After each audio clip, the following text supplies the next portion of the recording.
Hello, hello. A shaded view on stream art and fashion art. That's our FU number 117. We're the monster. We're the hybrid. Well, one more time from intersection between avatars, people, machines, studio, and some pre-recorded footage. Thank to everybody who is still with us and around. Thanks to the Stream Art Network around. First, we are going to Paris tonight, and we have an introduction done by Sophie, and there is a nice occasion that our movie that we will show soon take part in the Shaded View on Fashion Film Festival run by totally legendary Diane Pernet. And if you want to know a little bit more about Diane Pernet, stay with us and Sophie will tell you some details. I will scroll in the same time and show something in the background. Thanks to and greetings to Alex Moore-Leslie of Chicks on Speed, who is the curator of the show that I take part in. It will be on Sunday. Who is in Paris, guys? On Sunday at 11 Dover Street Market, Paris Cinema. And yeah, we are there as pixels, as monsters, with the movie called Green Deal, and there will be also occasion to say a little bit more about that mixing of some relate to sustainability, decentralizing, and innovative, because it's still intersection between our daily life and activity, between Paysetters research project, between some other supporting programs like KPO and other collaboration like the Void, who is also tonight live from Slovenia, Novi Sad festival that we will have in the end of our life, some inputs from there. And prototype, the prototype kwartalnik in Apteka Designu here in Krakow. At 5 o'clock, right now, in a parallel realities, the team of Prototype is working for next chapter of Prototype, preparing participatory long-term program process that finally will finish with a new issue of the magazine. We will be together in next week in our studio with a collaborative effort. So let's go to Sophie's short presentation about legendary Diane and the festival, and then we'll have a screening. Yes, this is the background for the mixing of realities. Let's go there. Stay with us.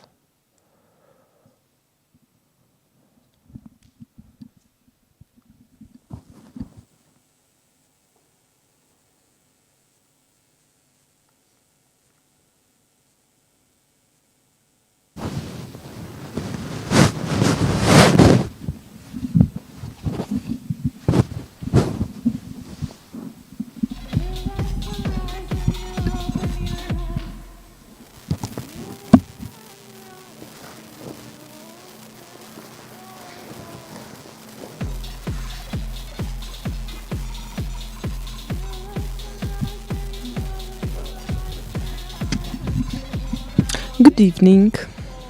Hello. I'm here today to first of all announce and say that we will take part in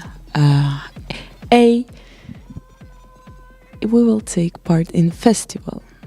In which festival? Shared View on Fashion Film Festival.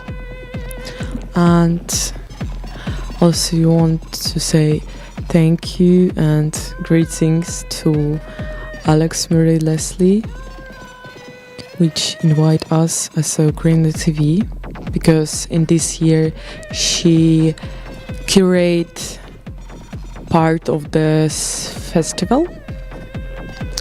So, and what I want to say more about this festival? Okay. That this festival will happen on November 7 to 10. It's a 16th edition and a 4-day celebration of fashion, culture and film. Diana Pernet and Dover Street Market, Paris. It will happen in Paris, in this place, Dover Street Market, Paris. Public opening November 7. And now I will introduce you this persona who create this festival. She's very interesting person.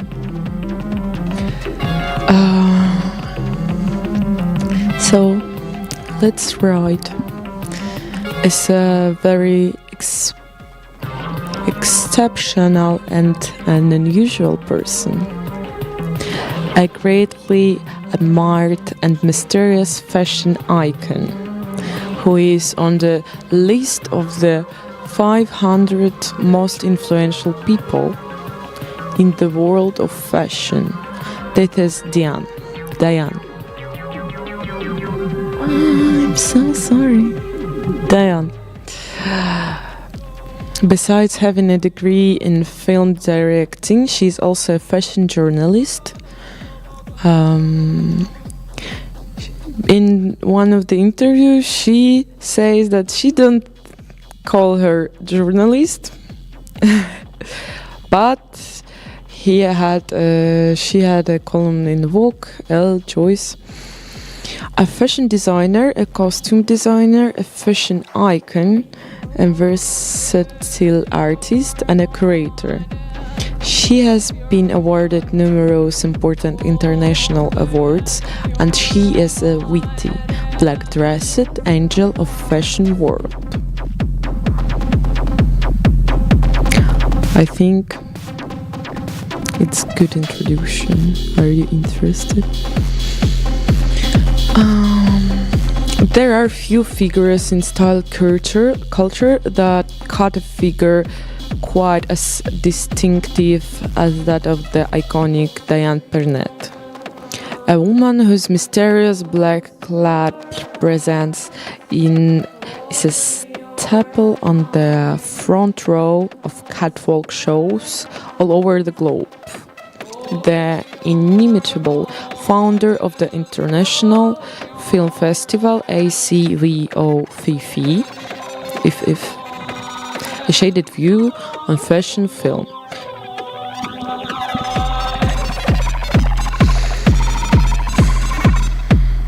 It's nothing less than a lightning rod for talent, and is responsible for shining first light on a movement that has reshaped filmmaking in this style sphere, platforming creators whose experimentation has pushed the genre of fashion film in the arena of high art. This inspirational Renaissance woman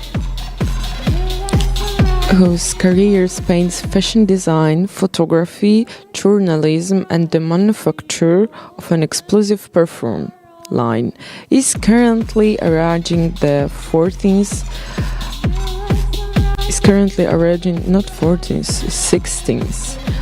iteration of a shaded view on a fashion film, which has recently championed works from emerging international talent and attach luminaries such as Jean-Paul Gaultier and Alejandro Jodorowsky to get involved on this judging panel.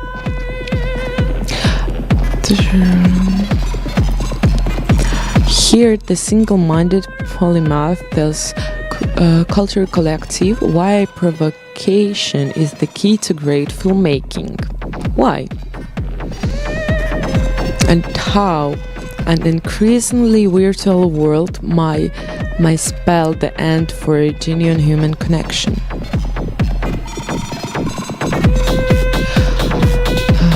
Maybe you know who was the first fashion blogger? Diane Pernet. She was the first fashion blogger in the world. In times when Google and Facebook were still in their infancy, she is the founder of the first fashion film festival, by which she linked fashion design with other art categories. The visionary soul of the mother of all bloggers, as she has been named, is characterized by blurring the boundaries between the important and the unimportant ones in the world of fashion. Yes, she also was, because like blogging in 2005 wasn't like really normal practice as now, like everybody know what is it, but when she was come on some like fashion shows or something like this and was making some photos and texting some small text and upload it, everybody was like really confused. But she was not afraid. Congratulations for her.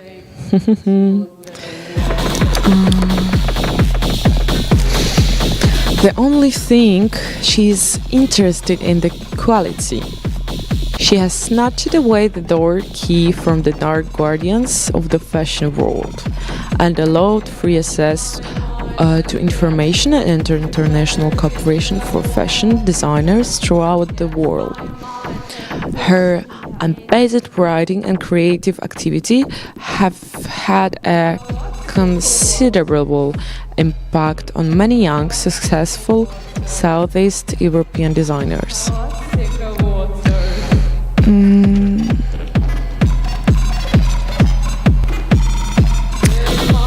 I would like to, this is a quote from interview by John Paul Pryor. I would like to remain positive as I'm an optimist, but I have to say that it's getting harder every day. We are living throughout times that I never thought I would need to relive. My friend Alan Friedman wrote the book This Is Not America, which puts a focus on a nation that is suffering from deep divisions and tearing itself apart as a slightest society. Back into the 50s, we all live in our own algorithms and feedback loops now. And suddenly we are forced to see that not everyone agrees with the way we see things. Hence, we have an empowerment of the far right. these were all things that we thought would never happen again, and here they are. Here they are. Yeah, I would like to add that Diane was starting by studying filmmaking, and after her boyfriend asked her why she don't do so obvious things, and she asked, what is this obvious thing? And her boyfriend said design. So also I would like to add interesting thing about how she started her design practice. As she went to design school, or school for designers, and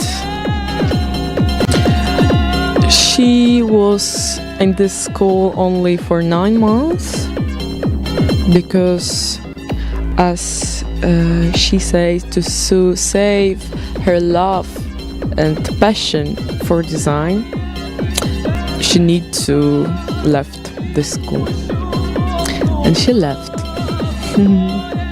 So sometimes it's good to left the school. Another story of lefting school. Okay. This is a quote from the interview on the website. It's like Arabian Moda. Yeah, Arabian Moda. Yeah. There is no name who was interviewer, but in Paris, the internet is a synonym with you on fashion film. What is the festival all about? In 2006, she decided to start the festival in California on Hollywood Boulevard, to be precise. She didn't want to only screen films, and she wanted to organize an entire festival. It took her a few weeks to set up, because when you don't know anything, you can do absolutely anything. Now it takes her just a year to organize one edition.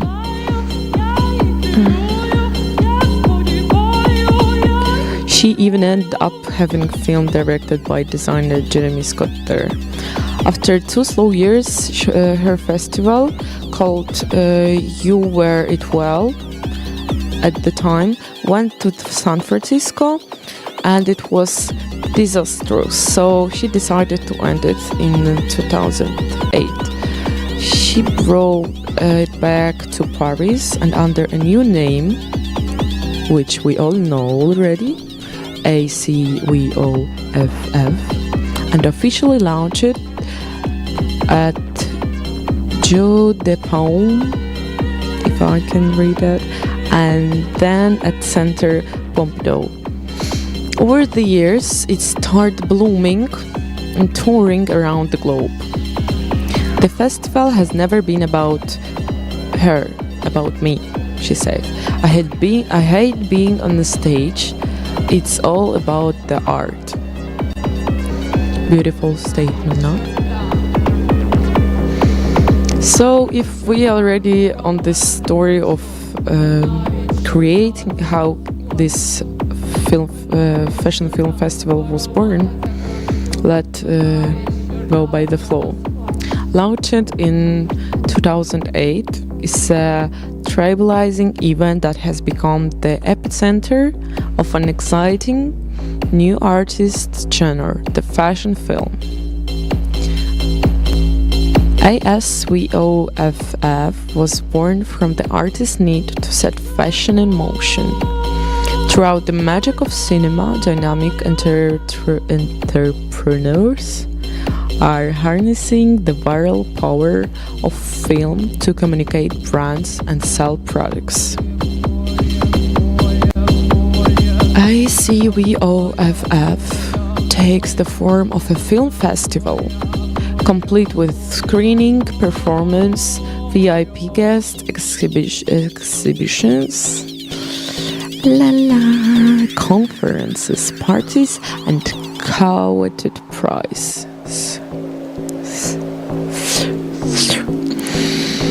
It premieres each year in Paris before touring some of the world's leading museums, cultural institutions, and events on the fashion and film circuit.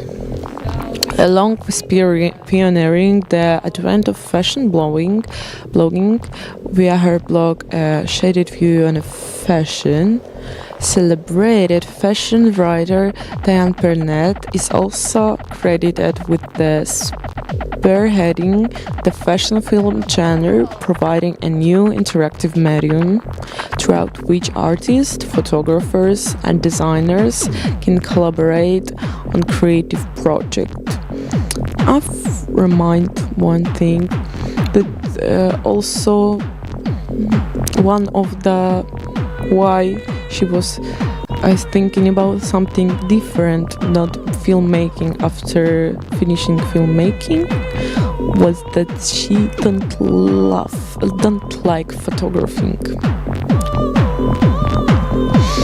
Along with founding Shaded View on a Fashion Film, an international traveling showcase holding competition for short films within the fashion, style, and the beauty genres, Burnett has also curated film projects such as Sign Opera, a series of film by the composer-director Michael Nyman in 2010, held at the Corso Como in Milan, and OOVO in Santiago de Compostela in Spain. Prior to launching ACVOF in 2005, Burnett was a digital fashion reporter for Joyce L. In L, she has like her name as Dr. Diane. France and Vogue Paris. The American having initially designed for 13 years under a namesake brand. Yeah, before he relocated to the Paris, she had a brand which also had a department, as I can say like this, in Japan. But after she relocated to Paris, she ended up with it and starting working more as a costume designer. One of the films in which she worked as a costume designer was called Esprit d'Exil. In 2006, Burnett was commissioned by Mark L.A. of L.A. Kishimoto to make a film for the brand's menswear launch. Along with filming documentary, Burnett blogger about the entire tourney from London to Monte Carlo, and the project served as the impetus for launching a fashion film festival. Burnett's first festival, entitled You Wear It Well, debuted in Los Angeles.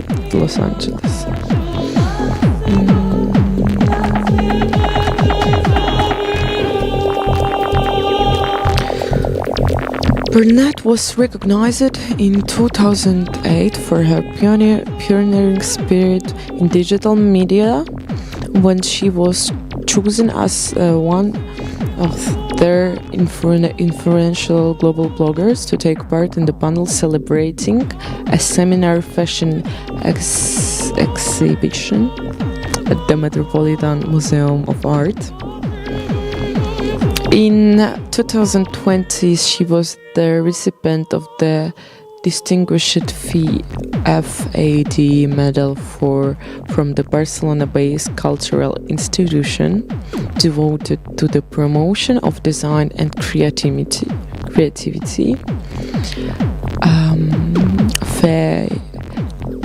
fostering arts and design. Burnett is the recipient of the Felicidad Deuce Fashion Award in its 13th edition for her extraordinary careers as a fashion editor, for pioneering writing about fashion on the internet, and becoming a leader of bloggers. In September 2014, Burnett was awarded by the President and Executive Board of Asian Culture Federation the Award of Excellence for her outstanding contribution to fashion journalism. Burnett was invited by the School of the Art Institute of Chicago to be their 2015 Legend of Fashion honoree, and her career as a critic, filmmaker, and style icon.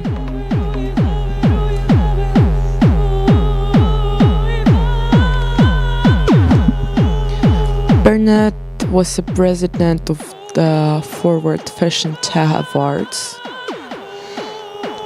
and also was awarded a female style icon by FashionNet in February 2017.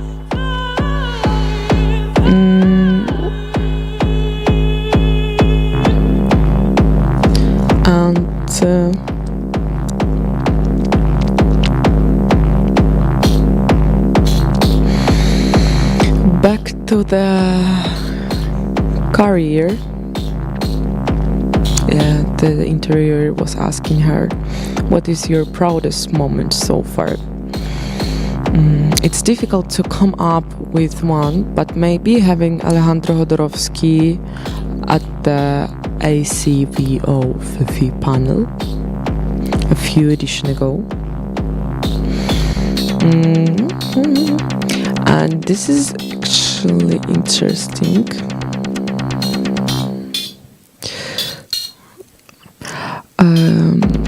This was from Arabian Moda, and this is a quote from Fuxilapni by Tatiana Stolarova. The question is, we've been talking a lot about NFTs and metaverse. What do you think of these topics in relation to the fashion? All topics like the metaverse, NFTs, gaming, and virtual fashion are only going to gain in importance as time goes on.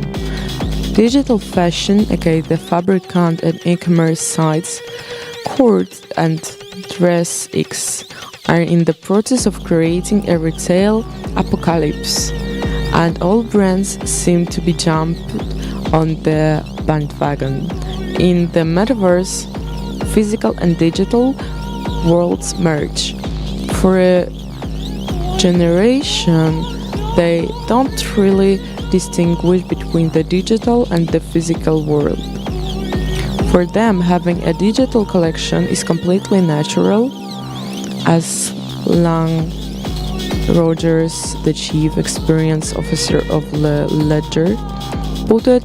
His daughter hangs out with her friends online, on Instagram, TikTok, Fortnite, Animal Crossing. So for them, why would I want a collection of stuff that no one can see when I can have a collection of digital stuff that everyone can see. I think that shows you the direction for the future.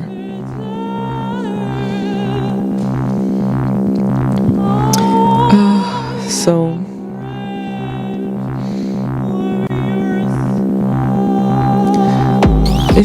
this was a long story short. And if you're in Paris, join this festival from November 7 to November 10. I think it's really worth it. Also, you can saw our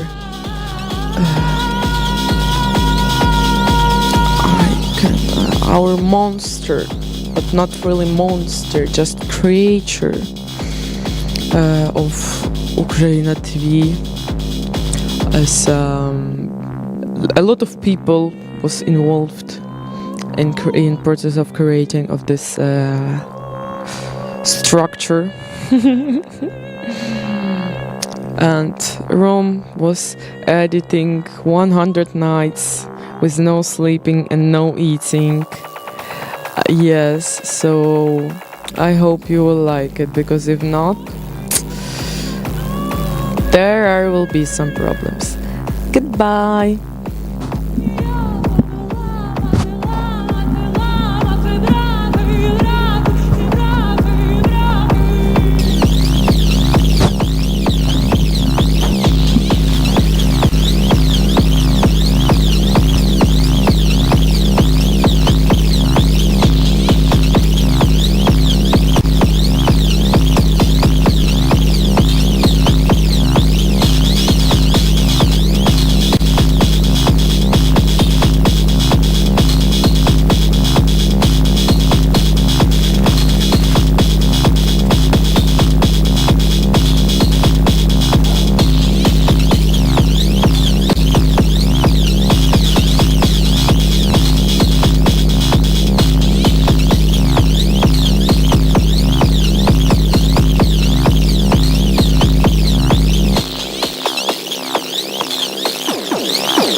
What kind of future we want to make. Because we live in a consumerist society where basically the obsolescence makes profit. What kind of future we want, what kind of goals, what kind of ends we want to achieve. We are hackers, we like to put our hands into things, we like to open we the need to boxes. change, we need different industries, different ways of producing. But this energy means that there'll be losers and there'll be winners, winners and losers. So past, future, present sort of merges. Connections that flow. A relation to be. And connects imagination and action and practice.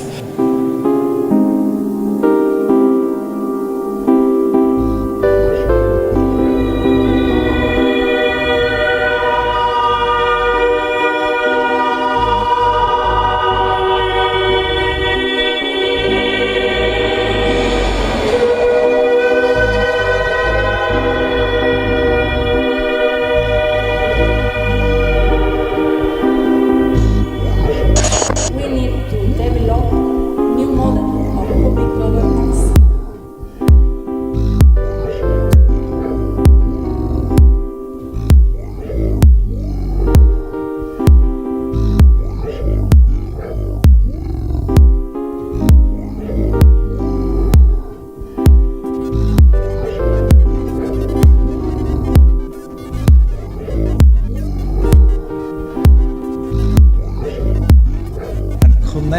imagination and action, practice.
No właśnie, to było zajebiste. To był Sirius 2. Pokaz organizowany przez Pokaz był częścią hybrydowego wydarzenia, gdzie można było i posłuchać setów DJ-skich i live aktu, performance. Właśnie był pokaz Julii Granieczny, Perwersja, który do ostatniej chwili tworzyła tuż przed wydarzeniem i wydaje mi się, że bardzo fajnie się udało stworzyć dynamikę całego procesu i w sumie bardzo fajnie się występywało w takim formacie, ponieważ nie byliśmy ściśnięci do takiego bloku wejścia pomiędzy dwoma DJ-ami, gdzie muszę podłączyć cały sprzęt w trakcie i wiecie, zazwyczaj to jest dosyć stresowna sytuacja i ciężej jest się skupić na tym, co się dzieje. Też udało się nam w takiej pierwotnej formule wystąpić z Sofią, czyli ona robi manualnie visual, ja robię digital. Miałem tam laptop przy sobie ustawiony i właśnie kiedy na tym filmie nagrania stoję w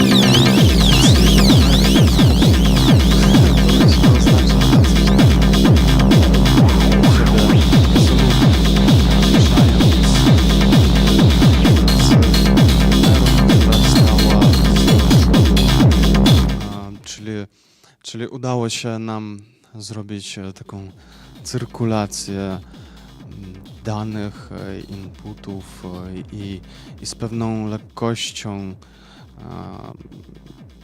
wystąpić. I też na przykład to, że Sofia zaangażowała osoby, które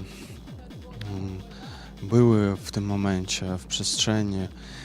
Było to, nie wiem, takie trochę inne niż zazwyczaj jest w przestrzeni klubowej, gdzie bardzo często stawia się bariera pomiędzy artystą, DJ-em, live aktowiczem, a publicznością. A tutaj właśnie tego nie było. No i Azja z kamerą ruchomą, gdzie latała po prostu, niby nie odczuwała grawitacji w tamtym momencie. Udało się po prostu kompletnie inaczej coś nagrać. Ruch wizualny też wzmacnia ruch myślowy i kompletnie inaczej to się odbiera, więc dziękuję Azji za to. Słuchajcie, i do czego to wszystko prowadzi? To wydarzenie było hybrydowe, łączyło w sobie pewne formy i sztuki, które tak naprawdę przez instytucje nie są zazwyczaj uznawane za sztukę. For example,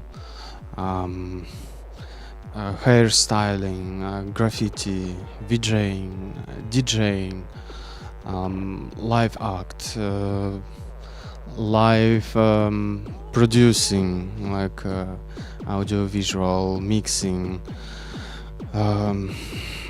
nail art, rope art. It's something in the gap between institutions and something what is just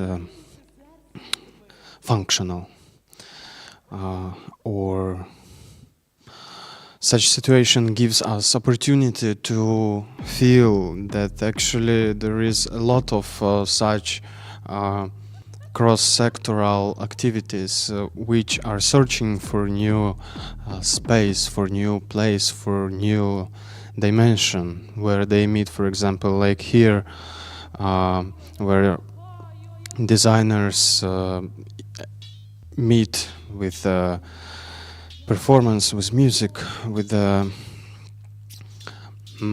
other stuff, with stream art. Stream art is always somewhere in between, and no one can catch it to understand or to admire. We can. And what is interesting, everything was going in Claudius, hairdresser, here in Krakow Center on Florianska Street. So we can see, we can feel how such places, which for ages were just like thing which is needed. I need to cut my hair because it's long, and a really small amount of people were perceiving it as a kind of art. So such places becomes as a gallery for non-conventional and non-classical art and stuff, which is not art for some people at all. And there is a project called Sodoma Apparel, which also provides designer clothes and accessories, which find itself on platforms like Vinted or a private page, I mean like a website. And presentation for such collections also really often find itself in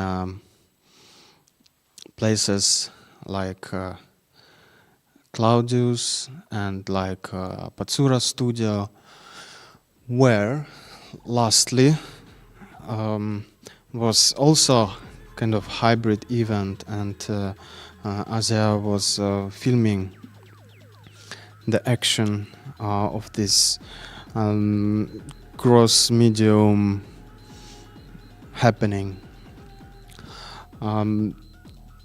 Sodoma Apparel, person who I met in Secta Selecta bar, I don't know, around 2 years ago, and then he moved to Warsaw with his boyfriend. But more details you will find out from talk hosted by Ksenia Mirgorodska with Sodoma. Let's move further and let's check out how such inclusive things are happening and find itself in unusual places.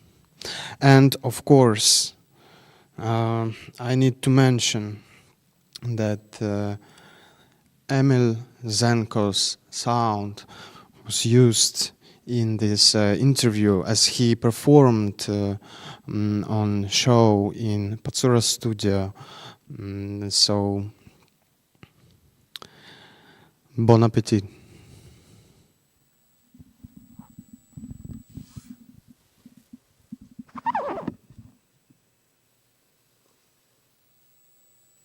because I know you for a long time. I've seen your clothes on many people I know, on many my friends in Warsaw and in Krakow, and you have seen it as well because we have been in Patsura Studios sometime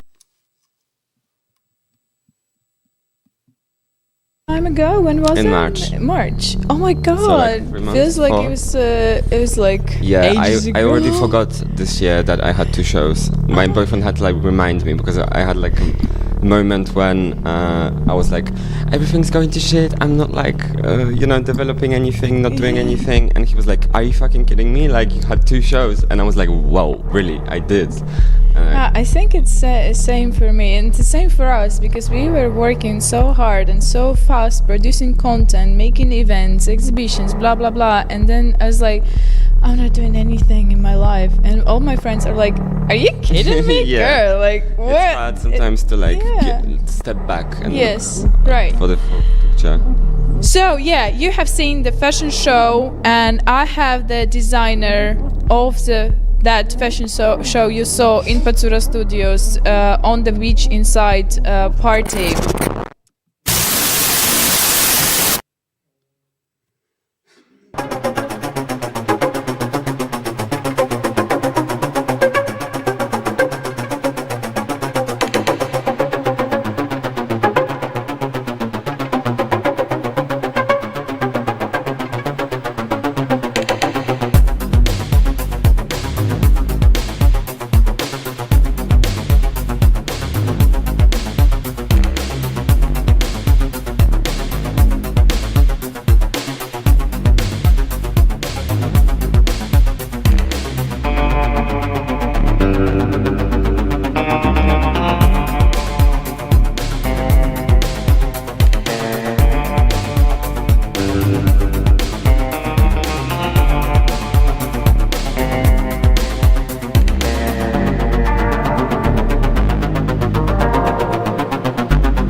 on, darling. It's why actually is the name Sodoma Apparel?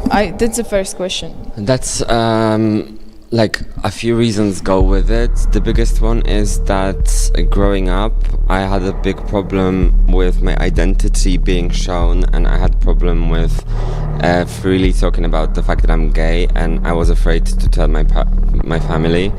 And in Polish society, like back then, to be gay was like super a taboo topic. I was going out every day, like I had people 5 times in a day shouting at me like faggot. Really? Yeah, like Oh my it God, really I'm so sorry. still like is a trauma that I haven't worked through, and I wanted to like reclaim that name, because in the Bible as well, I was growing up very Catholic. It's like sodomy is something very, very bad. Yeah. I wanted to like show that grimy side of stuff and show that it has a place to be beautiful as well. Yeah, I was reading on your website/shop that I liked the last column that your clothes is for everyone who is different, for the freaks and stuff. Yeah. And that's what we have in our bio, that UKRAiNATV is a literally project for everyone who is different, and that's so lovely. It's like, you know, such a match. How old you were when you made your first piece of clothes? Well, I was doing tie-dyes since I was like 13, 14. Okay. So that's like a process that took so many years to develop, and I'm still like learning things. But like the first garment that I actually made was at uni, so I was like 19. Okay. I think. All right. And now, if I can ask, how old are you now? 24. All right. Okay. Yeah, same age. For 99? Yeah. Yes. The best year. All right. I was reading that your grandparents were helping you with that, right? Could you tell me? My something grandparents? Yeah. It's written in your shop. No, I don't have grandparents. Let me open it. Maybe I understood something wrong, but I'm curious, because I was like, oh, that's actually very interesting. Yeah, I'm also curious. Because my grandparents are long dead. Garments! Oh my God! Grandparents' garments, you know? Cut it out. I'm sorry. Slay. No, don't cut it out. I was like, oh, that's so cute. I want to ask about that. All right. Next questions then. Doesn't matter. What is your inspiration? Like, first of all, what is it? Because you have like certain colors and certain style with all this, like, you know, ripped like holes in the sweaters. What's the idea of all of that? Yeah, like I realized lately that I don't really go with my design process like looking at stuff and taking inspo from that and like drawing like we used to do at university, but I like subconsciously have all of these things that I consider beautiful, and the biggest is architecture and nature. Okay. So like, for example, this would be like fire, and some of the blue ones that I make sometimes look like a certain sunset. And this like reminds me, for example, of certain like brutalist architecture, or I also do like abstract compositions that are kind of geometrical, and then that might be like a correlation. Wow, all right, it's very interesting. I was wondering if war in Ukraine or anything, because certainly the circumstances in Palestine, for example, does any of the big things going on now in the world actually made you change anyhow your perception of how you create things? How I create? I genuinely already at uni like got this kind of sense of morality that I can't do garments with new fabrics because I don't wanna like destroy the world, but it's not like correlated to the wars because I'm like, in a sense, what I'm doing, I don't hire anybody, I don't have like kind of anything to say, let's say, about these things. I mean, obviously I have a voice and I do use it to say that it is wrong, like I hate wars, but I hate it to the point that I'm such a fragile human being that when I see like my boyfriend watching the news, then I like get overwhelmed and I just can't do it. So Yeah, try understandable though. Understandable, and it's a privilege to be in. It is a Poland huge and privilege to to safe, be yeah. able to just cut yourself out from these things. So you do your pieces only with reusable clothes, right? I do upcycling on existing pieces, but I also do new garments, like new constructions.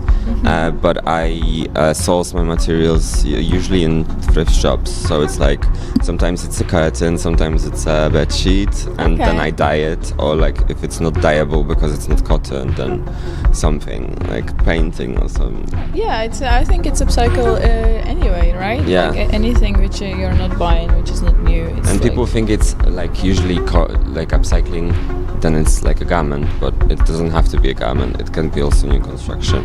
Yeah, right. Just like the sense of the fact that the materials are not new.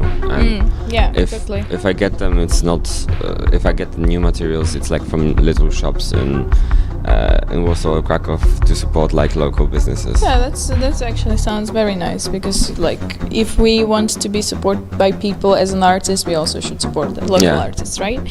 I wanted to ask, what do you think, and what's your biggest, on your point of view, achievement as a designer? Any like kind of special event or like fashion show or exhibition? I think What was like the specialist moment for you in your career?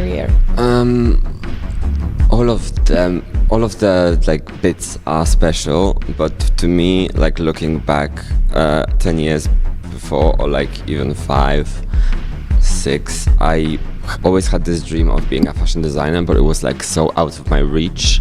I couldn't comprehend like myself being that, because it was like kind of an abstract thing for me, like coming up with clothes. It's not something that I considered myself to be able to do, and I thought of myself mostly as being able to be a stylist.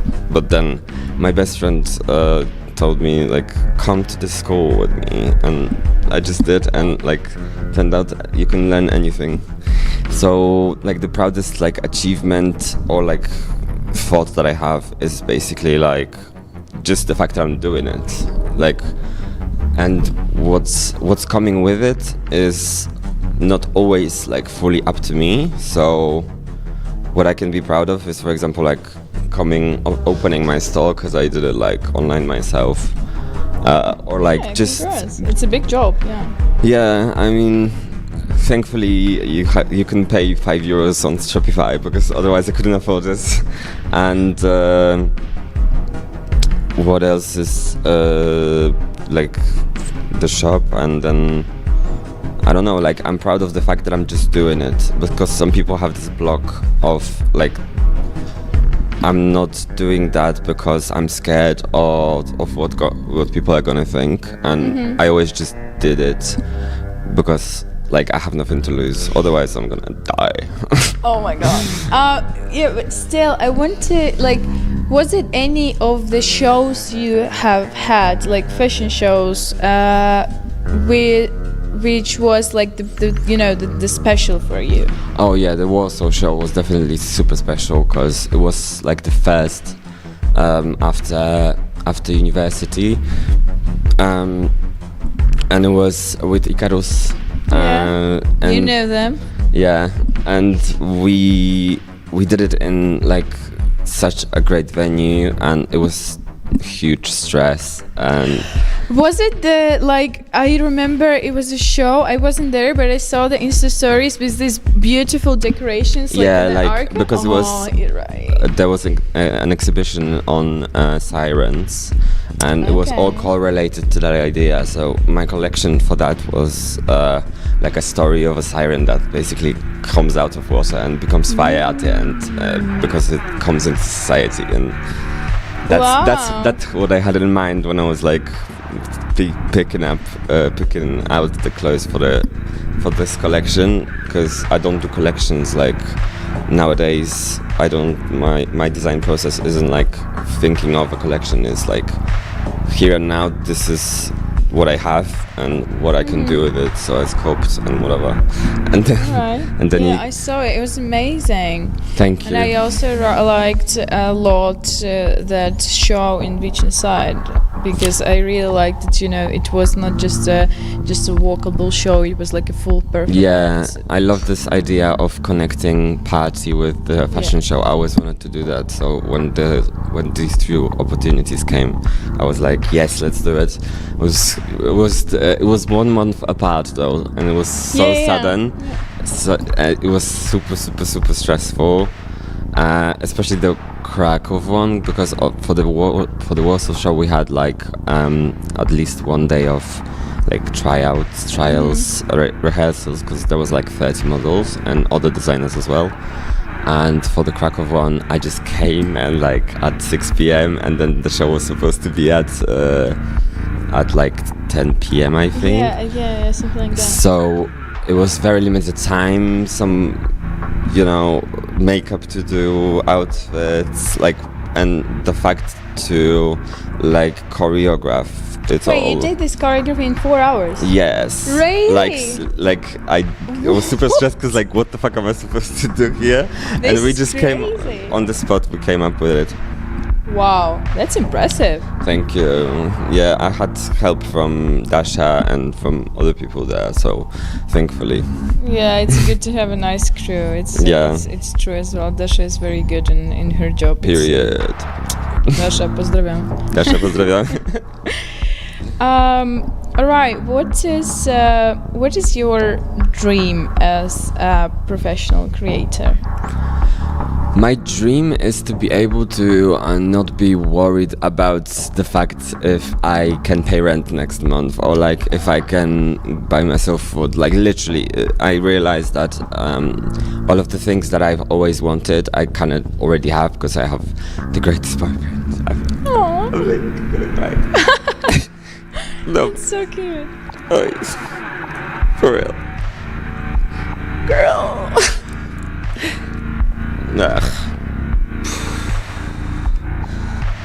Emotional That's okay. diva. I mean, it's okay to cry if you love your boyfriend. Oh, it's okay to cry, Sophie, as well. And Sophie made me cry so many times this year because they are putting out an album after her death, and she was like the hugest thing for me. Wait, who? Sophie, like this electronic music artist that died because she was I don't think I know her. she was in Athens and she was like looking at the sky and she fell from the rooftop. And she was like a prodigy in electronic music, in a sense that Charlie XCX now came out with Bratz, and that's hugely inspired on the sound that Sophie was making with her. Oh, that's very interesting. I need to. Rom is making, and I don't know this person, but I will. And she has a song that's called "It's Okay to Cry," so that's why. Aww. Okay. Oh, that's very interesting. That's why I'm crying. I want to check it out. What I else have from the questions? What is your favorite so far? The piece you created. What was like I want to, because as an artist, I think I'm not sure that's an interesting thing, because as an artist, I had something special I create, and I was like, all right, this is something special, and I like everything I create, but like it was one piece that just felt that's like super, iconic, super special. right? Yeah, like what was it for me? It's when I came up with the deconstructed blazes, because there was always deconstructed blazes, and I was like, I'm not gonna really be doing the construction the way that other people are doing the construction, but like everything you could think of is already been done, but I haven't seen the way that I do it, so I'm proud of that. And it's one of those. And the second thing is bathhouse robe, because I just love how sexy men are in skirts, and I've created and I've created this like skirt that's double or like single, but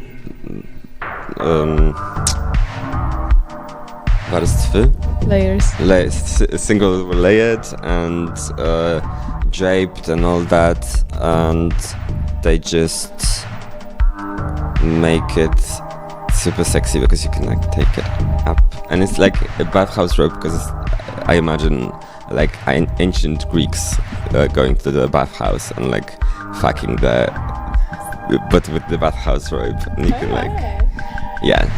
So that's what I'm proud of. Also draped trousers, but I do less of them nowadays because I'm into skirts now.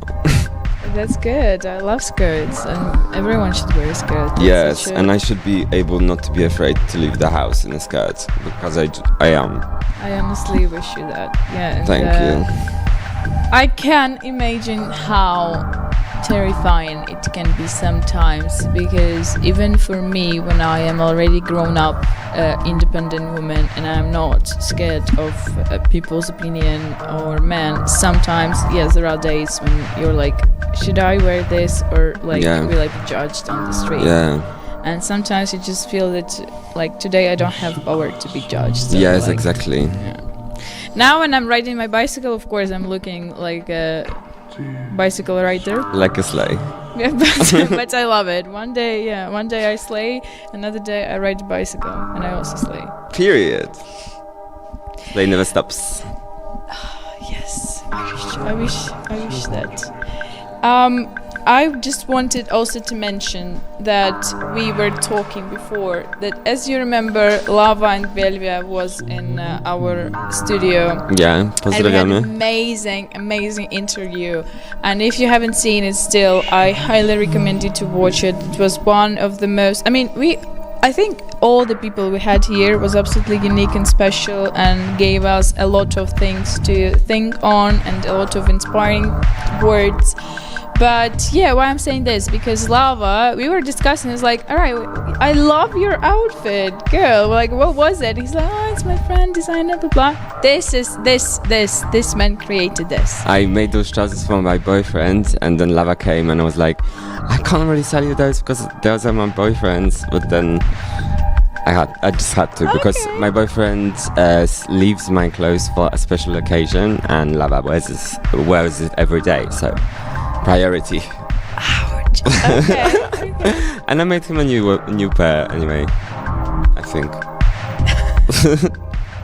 If you weren't, you will do it. Yeah, I will come back and I'll do it. What could you say to the people who are probably scared to start their own, to create, to people who are scared to start to create? Like, any kind of advice, or if you would get back to 5 or 10 years before, what would you say to yourself? I would tell myself to be less stressed, but honestly, it's not possible. Yeah, and just like take it as it is, but like to people, I would just like just do it, and don't be afraid of people's opinions, because they're gonna have them anyway, and they're gonna try to like bring you down, especially if you're an individual who is who has something to offer, and maybe you don't know it yet, but maybe they don't know it, maybe they try to like deny it, or like I don't know, but they try to put you down because you're different, and there's nothing wrong with being different. Just like do you, and you're the prodigies. Wow, that's a good thing. I should also keep it for myself, because I'm still scared of doing things. I'm scared of doing music, for example, because like it's connected to a lot more like human contact. So. Okay. Like I have anxiety, social anxiety and anxieties in general. So like if I had to be doing fashion not behind closed doors, well, I can just like totally go for it for 3 days and, you know, just create and create. And I don't have to like answer to anybody for what I'm doing, so this is easier in a sense to do. But if you have something that you're doing like behind closed doors, like don't be afraid to share it online, I would say. That's good advice. Thank you. Maybe last question about your future plans. Do you have anything interesting upcoming? Interesting. I'm excited to go to sleep. But yeah, I think there's gonna be a fashion show, but I can't tell anything like more about that because I'm not the one responsible. All right, understandable. Yeah, I'm just definitely I will be somewhere selling like in Warsaw probably.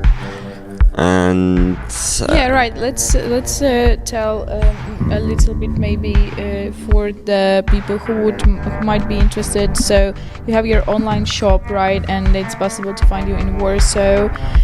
Because I've seen you at some, I don't know, what was it, like some markets? Skrawki. Okay. Skrawki is like a collective of designers in Warsaw, and they sometimes do like this vintage market connected with designer market. And it's vibes, so next time come. But in general, I don't have a concept store right now that I'm working with, because last year it put me in like financial misery to be doing that, because you have to pay up front for each month, like more than my rent, and then it didn't really correlate. Like something sold and I got like 40% of what it sold for in the end, so it's not sustainable for me. But in general, if somebody wants to just like try on my clothes and is in Warsaw, just DM me and I will invite you into my little apartment.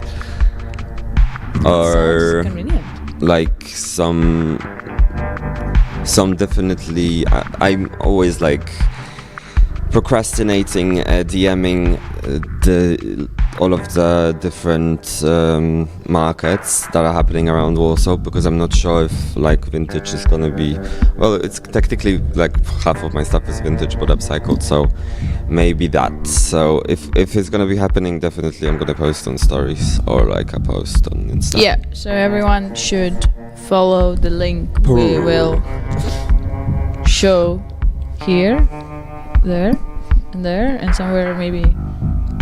It will be somewhere. I don't know where it will be in the end. Where it's like, you will see the link somewhere. We'll post it also in our stories.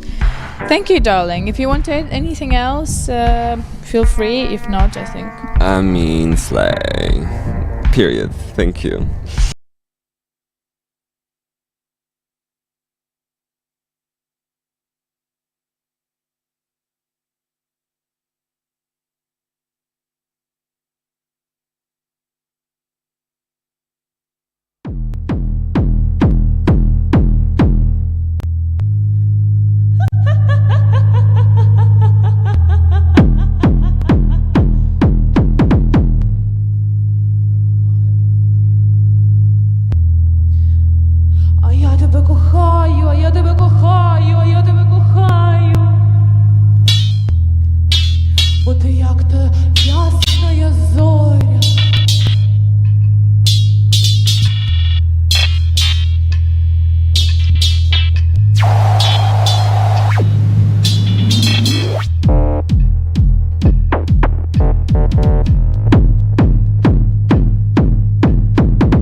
first, greetings to Prototype,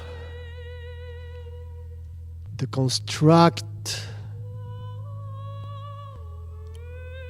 art magazine,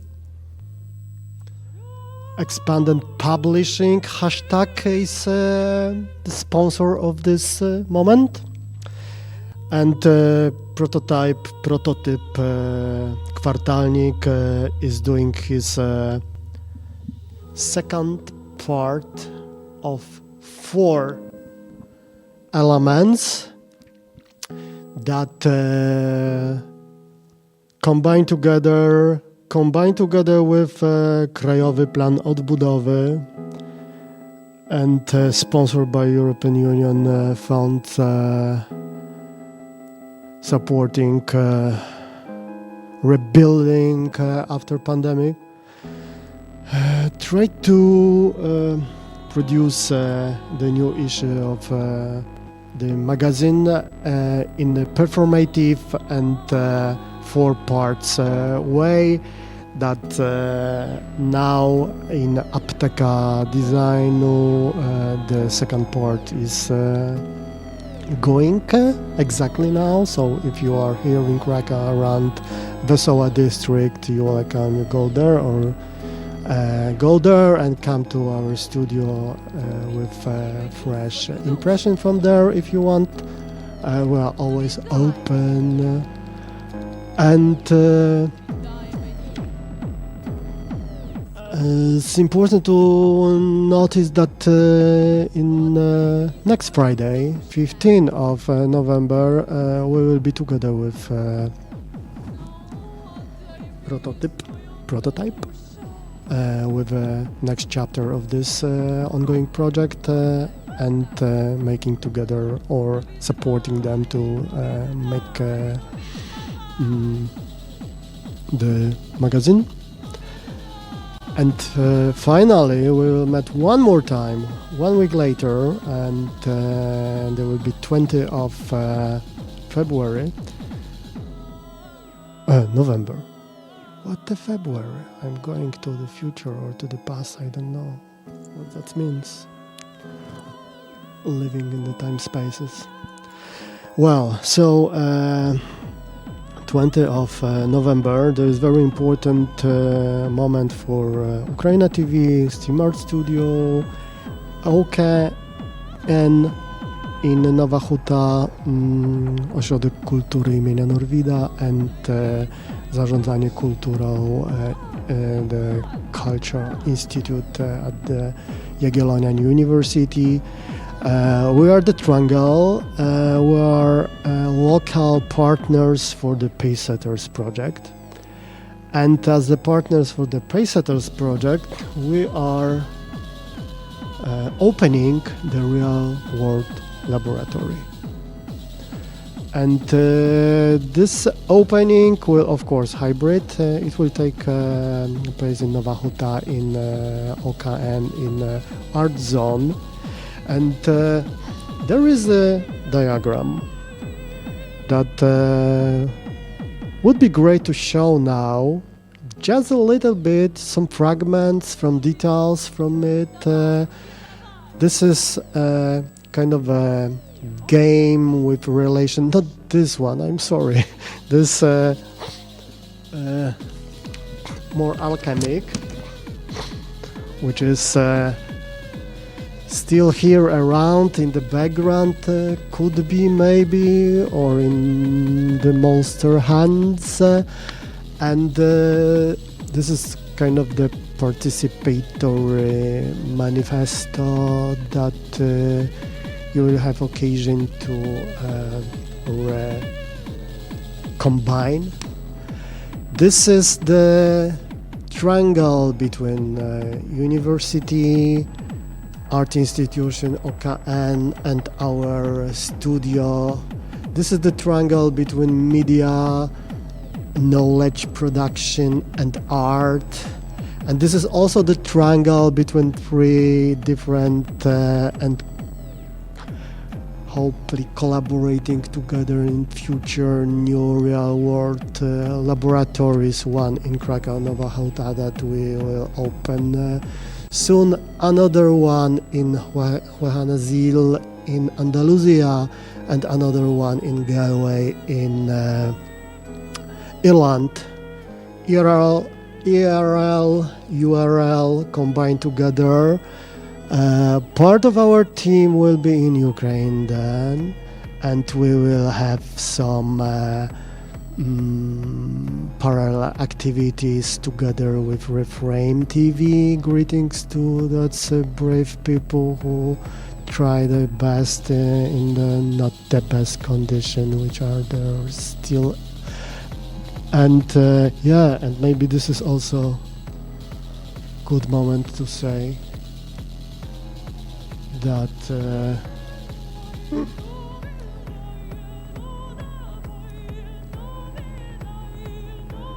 that we are living in the shadow of the election in America. What do you think about this? Put some comments in the commentaries sections in our social and monster medias. I think there are many questions. I think there are questions about what will happen, what Trump will do, but I think that generally the thing is that the problem is not what he will do, but the problem is with himself, itself. And this is what is the danger, kind of a conservative turn in politics, but also probably in culture, and also probably in our bubble, that sometimes the symptoms that we recognize and we send to others are internal part of the problem. And I think this is what is in this crazy diagram which needs guiding. There is also in the simple diagram that we will be back in this kind of short lecture that I would like to propose you from the position of the monster who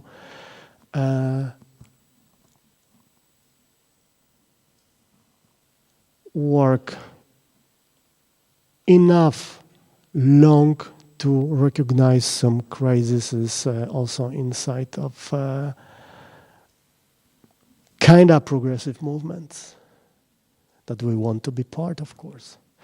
And there is also something important happening in the same time, preparations, or we are waiting for 7 o'clock.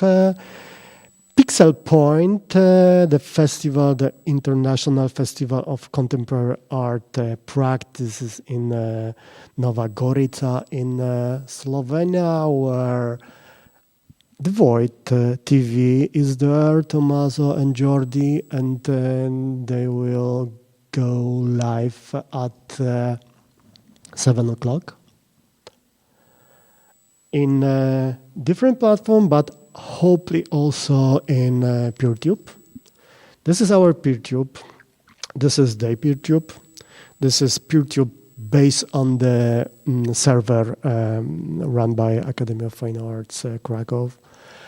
And it's our working field for research, testing, investigation in the decentralized way of thinking about streaming and collaboration in the Stream Art network itself, and also in the paid setters that could be for future our extension for this kind of decentralized and transsectoral long-term collaboration. Paysetters, in the paysetters we have still 2 years of collaboration. There is also opening of real-world laboratory, not only in Krakow and Nowa Huta, but also in Chojana-Zil in next day on 15th of November. We will be there with our virtual inputs, and hopefully there is also good occasion to test PeerTube and federation of combined link together servers, instances, and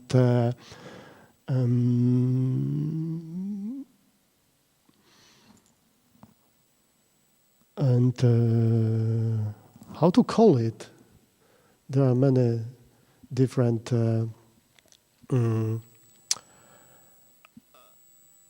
terms around PeerTube, that instances, that server. Federation is the combination of this, but I'm looking for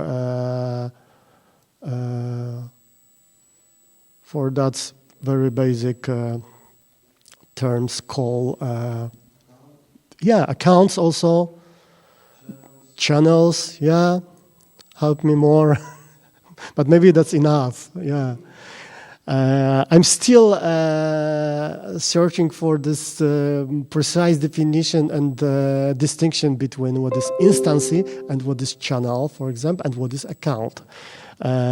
Because we need to test it. It's unstable as our times and our activities itself, but it's also a real alternative for YouTube and mainstream big tech media, especially after last week ban we got in YouTube, and we are very afraid to play our content because probably we got the ban because we replay our content from the past, which all copyrights we owned, or some of us personally, but from the position of YouTube, there is no discussion about. So, waiting for the void, I would like to say few words about the triangles that we deal with, and we investigate some relation between art, media, and knowledge and science, and hobby, which we find in this combination, with relation to some basic elements and the ether, which is our daily elements, refreshing and making movement in between. That's classical elements like ground, air, water, and fire. And yes, we are in this strange moment also where some modern reduction and simplifications are in the crisis, in the very potential crisis that gives us some possibilities or send us to pre-modern methods of knowledge production, and also to give us some inspirations to think about knowledge production itself as a creative, strongly creative process. And this is my very fresh inspiration after last void affair from last Friday, which was full of presentations, activities, which are in the same time knowledge productions moments, and in the same time this knowledge production is a very creative activity, as not only searching in some this big amount, this archive of production called science, called knowledge, critical thinking, and so on, but more kind of the play, creative reconfiguration of terms, relation between them, ideas, and production, brand fresh, new terms, new ideas, and that's kind of a approach, and that's kind of a way of thinking. It's necessary in this moment, and it's supposed to be like a kind of the game, kind of a challenge for daily activity at the universities, especially in humanistic and social studies. It's probably the long-term idea also for our activity in the intersection of this is what we are doing with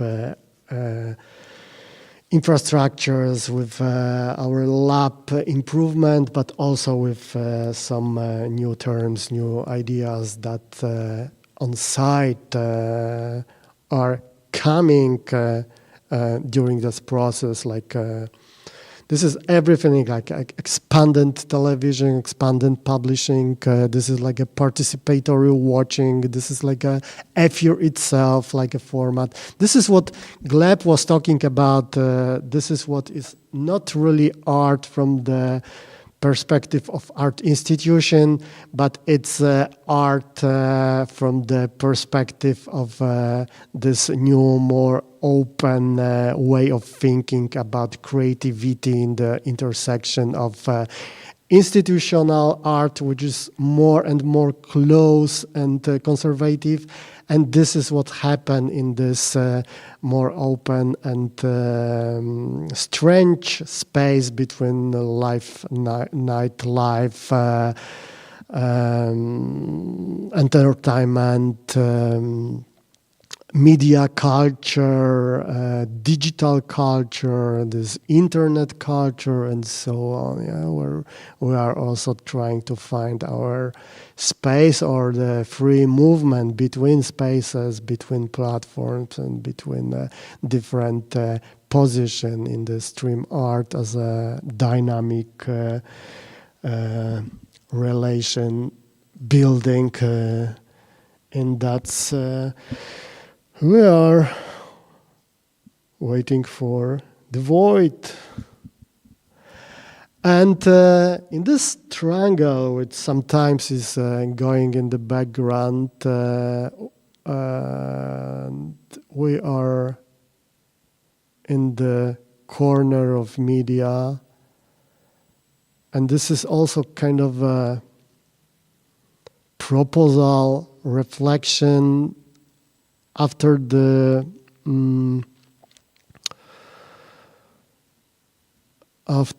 conference came from Budapest 2-3 weeks ago, and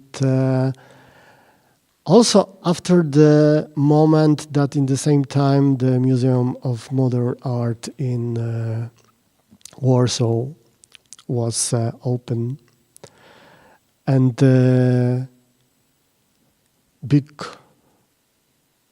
storm of discussions about the building, about the museum, pass across internet in Poland, and maybe not only in the art world bubble, strongly about the simple, modern, white cube, white box architecture of the building, but also about kind of the hermetic way of opening, with a special invitation that there was many people who didn't got, and was dramas around, and so on and so on.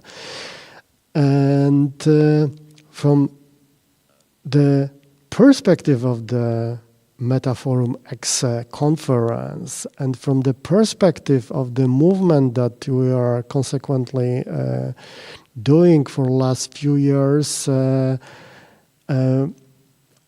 would love to say that we are less artists and we are more mediators. That's the term I found in Budapest to call our activities in between. And the mediators, it's probably a very useful term. And this is also about kind of the metaphor of this new museum, this white cube tradition and this hermetic, more and more close art stage. Well, what I mean if it's close, I mean that finally after 20, 30 years, one more time we can say, we can recognize that we face kind of a homeless with creative, digital and experimental practices which are non-covered by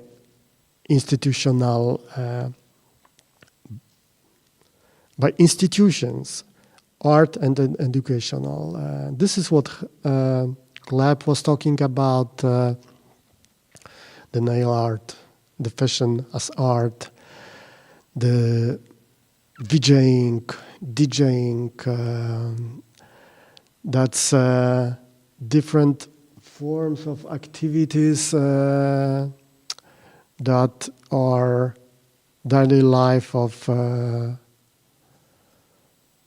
the huge crowd of people working in the field of culture production.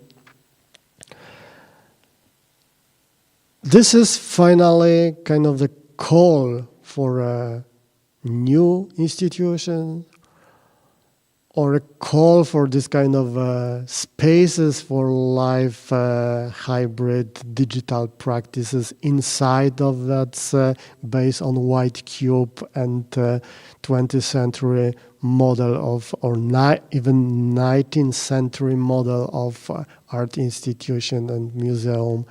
This is the call which is repeatedly coming back for last 20, 30 years and is marginalized more and more. Finally, we need to be conscious about this.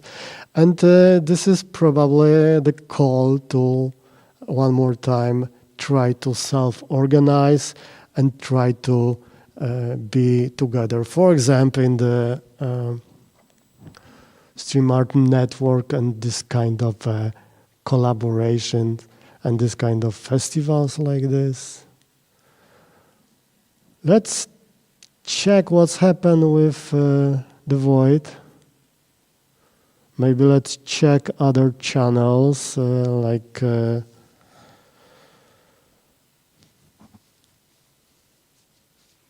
Twitch.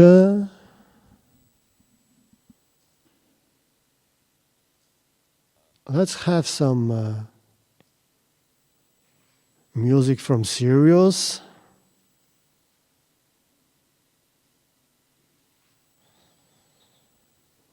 And let's go maybe slowly to program at Pixel Point. And we're going to be joined by a panel of participating artists whose work you can also celebration see of the weekend in different venues. And this panel talk is called Eroding Boundaries, Temporal and Spatial Decay in a World Beyond Repair. So as we gather here today in this metaphysical green screen universe, protected from the influences of time and space, we've invited a series of intriguing participants, artists whose work you can experience, well, I've said that, but yes. And we're going to be diving deeper in two separate parts. So one, the first part has to do with sort of spatial augmentation, and the second part has to do with temporal decay. So more details coming up soon.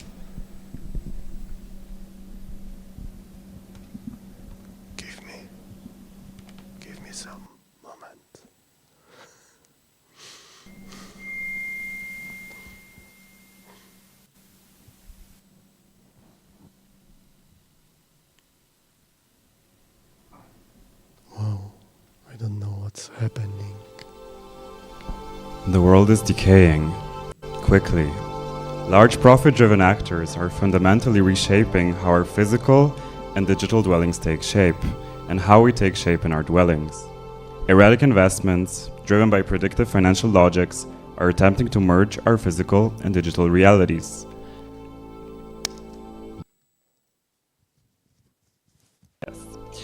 Big tech platforms are feeding every interaction we have into predictive algorithms, which shape not only what we see, but also how we move, feel, and act.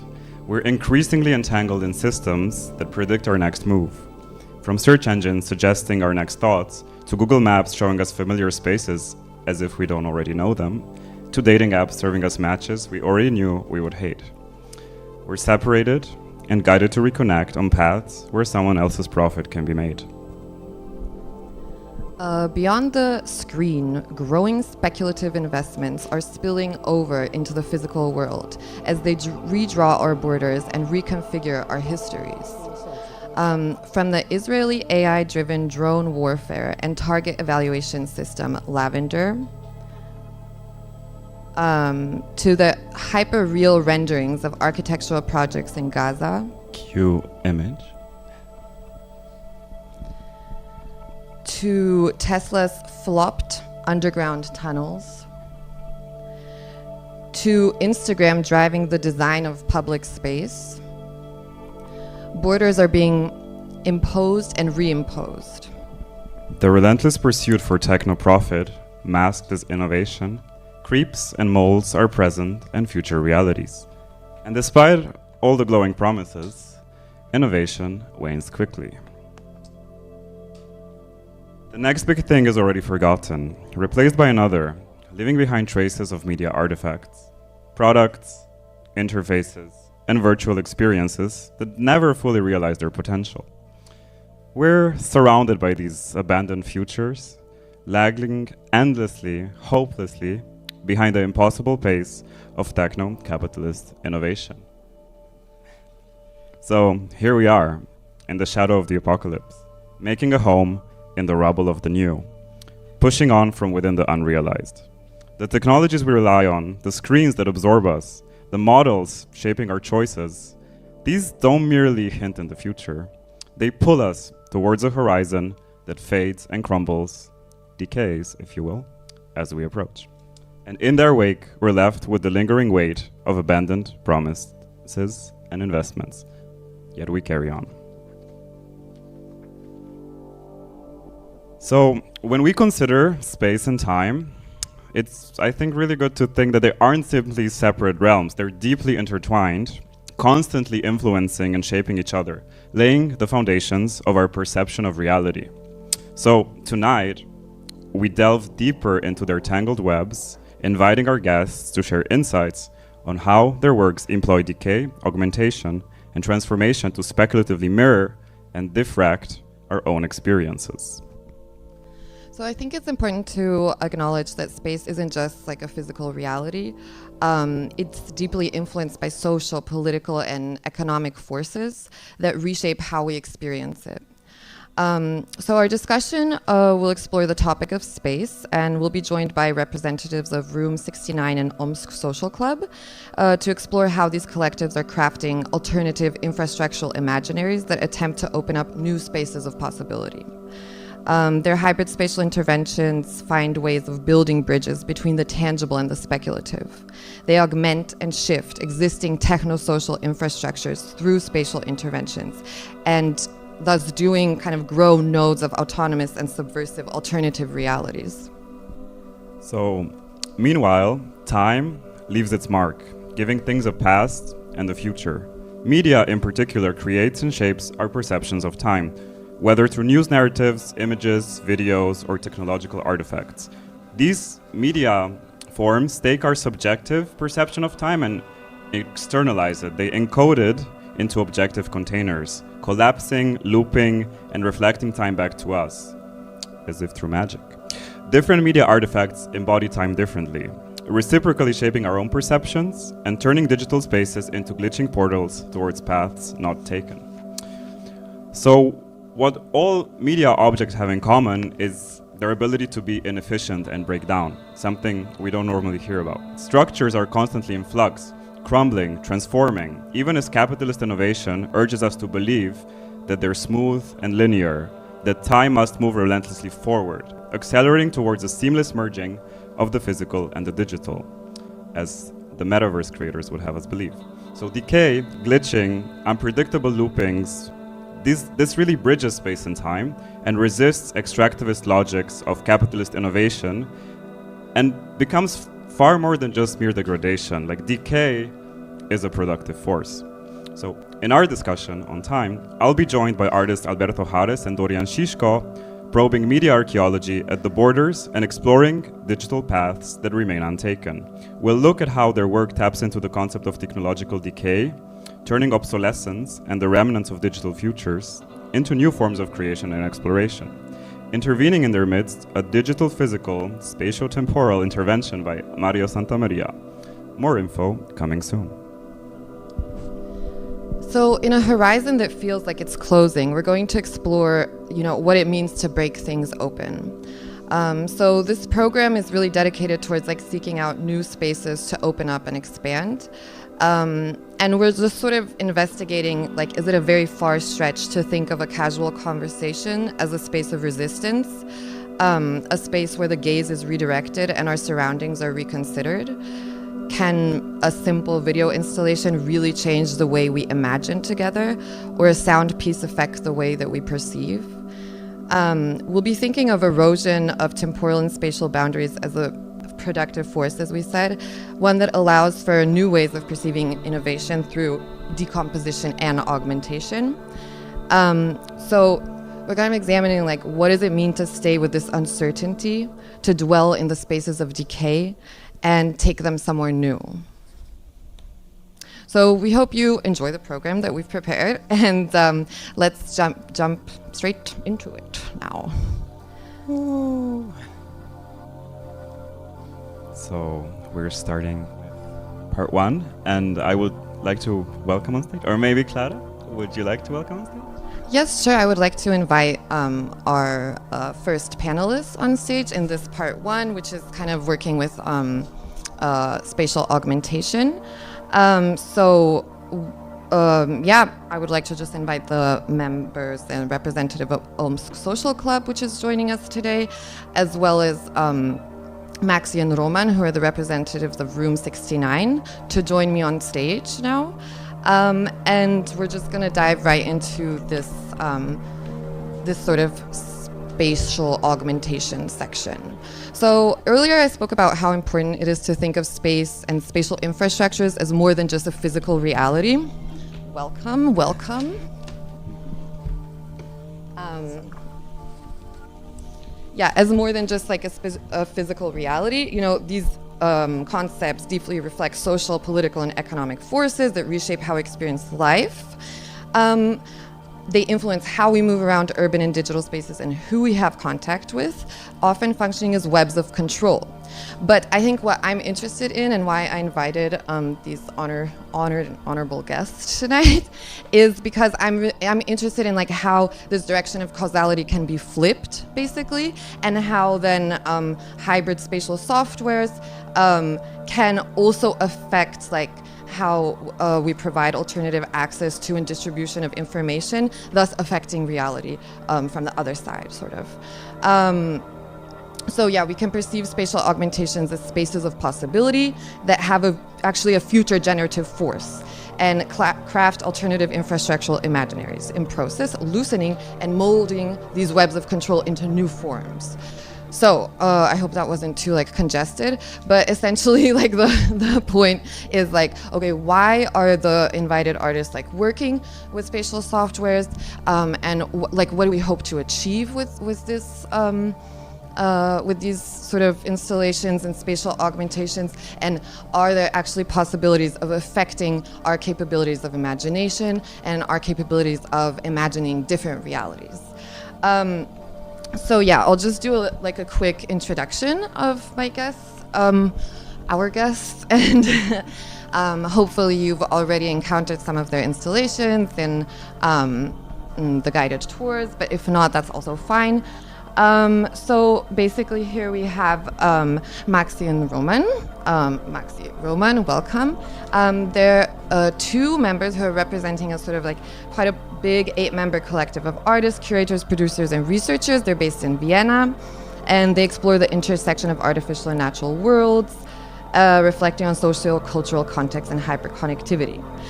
We have a representative of Omsk Social Club as well present, welcome.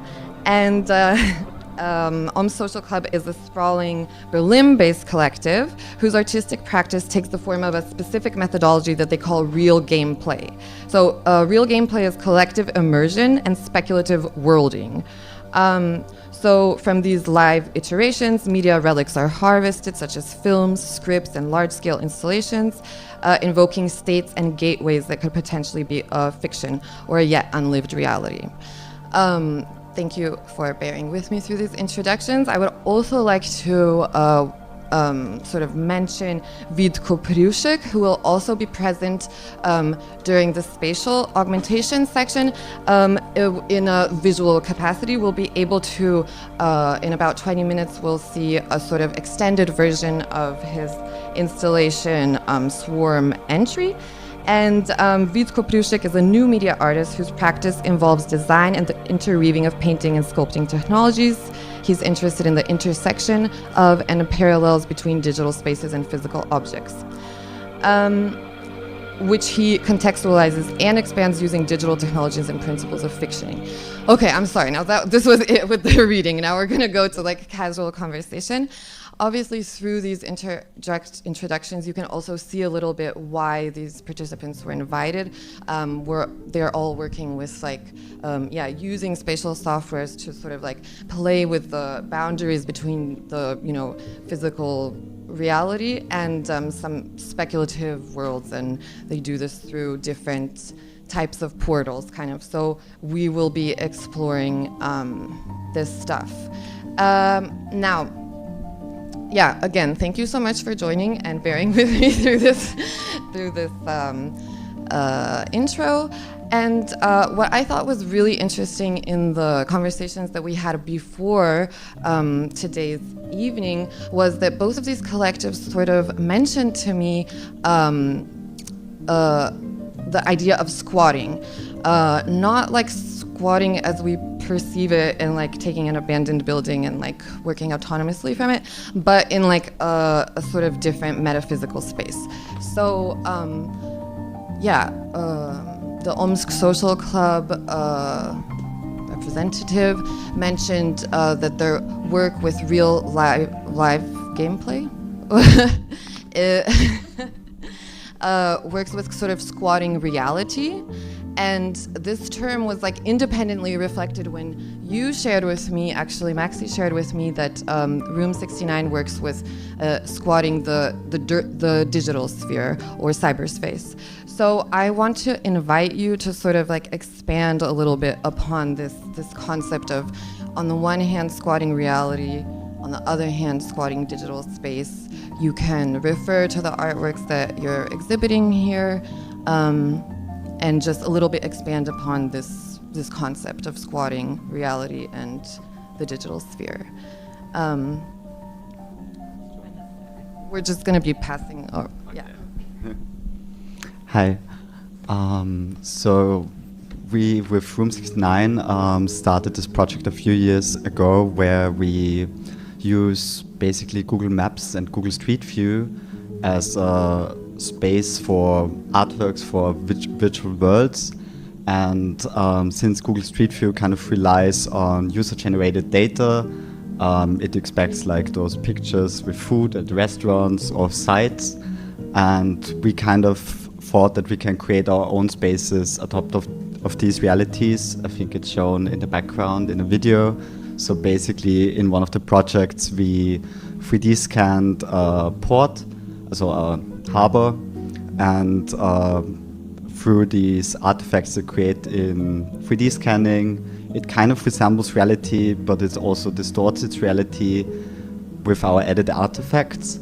And on the one hand, Google Maps is interesting because you're not expecting to see something out of this reality, and but also a lot of people are already used to this interface. So it's like, it's quite intuitive for people, but it's also like unexpected to use this as a platform.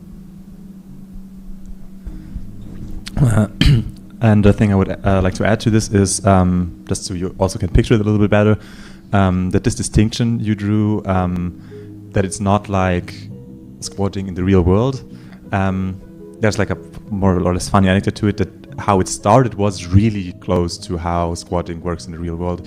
Because the first Google Maps show that we did was an abandoned physical building that we 3D scanned from the inside and then put a exhibition into this 3D scan. Then you could like actually walk into this abandoned building in Google Maps and have a look at this exhibition that was in there. And this worked well enough that people in the comments were asking if they can go there and actually look at this weird-ass exhibition that was obviously a 3D scan. So so that was actually quite close to the actual, that was the closest one. Then later it kind of diverged a little bit and wasn't as close anymore, but it is, at least in that instance, it was actually very, very close to the analog way of squatting a building, that is to kind of repurposing it for your own while you can't have access. We actually had to break into that building to do it, so that was close enough, basically. Yeah, I think in a sense, or like working with this metaphor of squatting reality that you propose, Social Club works with a methodology since like 2017 called Real Gameplay, which basically utilizes the mechanics of live action role play, LARP, and also I would say probably kind of autonomous groupings in the way that they use decentralized collective organizational methods to pertain different sort of indicators or methodologies of hacking the political system as we know it.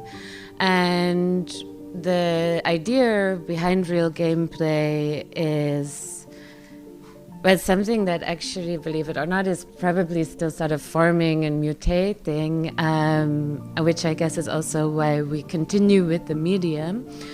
But the idea is to sort of question who has the authority to make reality, who gets to pertain the characters that we play in reality, and who is the sort of author of those realities.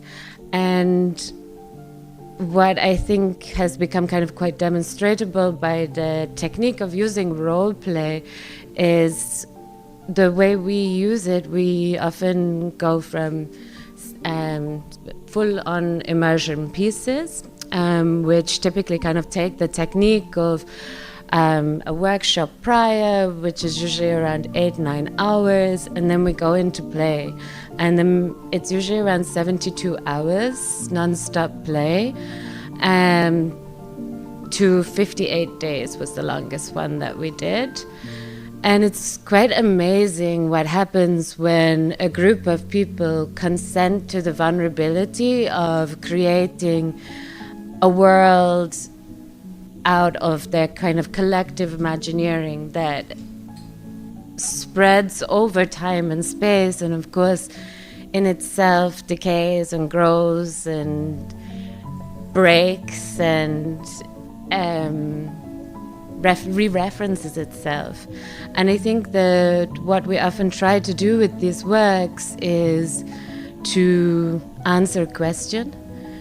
And so typically the way in which the works are structured is by engaging with a story that tests the parameters of something that is already here in our consensual reality, but looking at the different kind of dynamics, surfaces and textures, and then seeing how far you can push and pull this narrative together.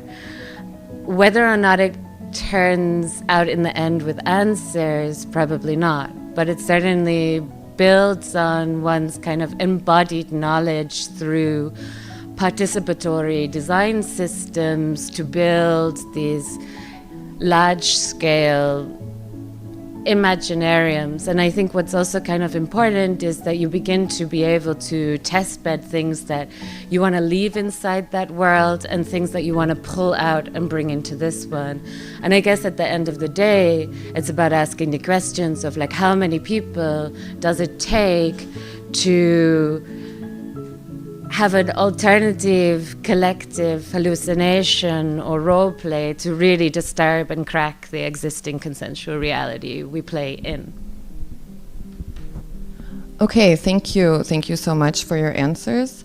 I think if we're like, as I would sort of process the information now that you gave me, is that you're kind of trying to, like augment and like repurpose the way that we perceive this realm that we're kind of now in. I would kind of, like, I think it's easier to perceive like the realm of reality and this speculative realm as like two separate spaces, although you can kind of definitely talk about how they influence each other, and that's what we're sort of trying to address today. But I wonder if in these like experiences that you facilitate, actually, both of these collectives experience a type of, facilitate a type of experience, like you're sort of building a portal from like one world into another world in some way, and trying to like find ways that translate these different realities and kind of transmute them. So I would like to then focus now on these like sort of artifacts that get left behind or that get produced during this translation process through the portal from the one realm to the other and back again. Could you maybe like expand more about how these like digital and analog artifacts, like what are they that get produced during the processes that you facilitate, and maybe like how do they affect these like alternative infrastructural imaginaries? Was that like super like not understandable? Yeah? Basically, like, basically just to focus kind of on the media artifacts and analog artifacts that get produced in these translation processes. Yeah? Okay. Whoever wants to.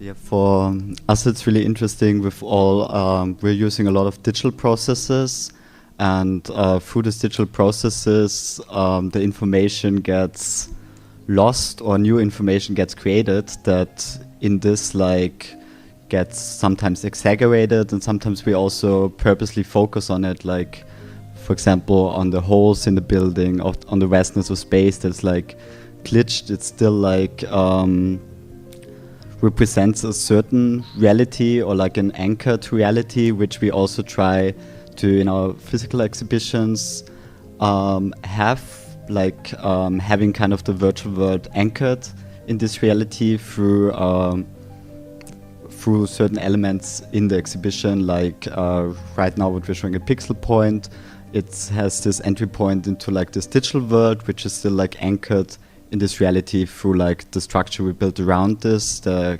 choreography of visiting and looking at the different screens and worlds, and how to anchor them kind of together of both spaces.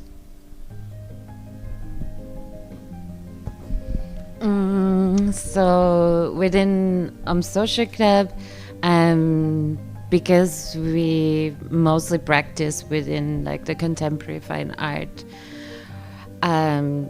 institutional setting mostly, quite often what kind of comes out are these kind of relics that often take a kind of mixed media approach, which is specifically and conceptually positioned per piece, so per world.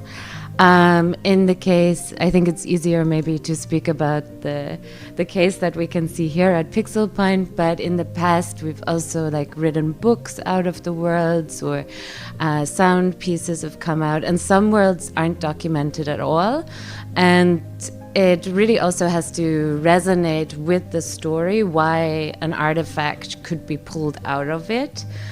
And so within Pixel Point this year, we're showing a work called Tum, and this is in essence a auto-fictional documentary.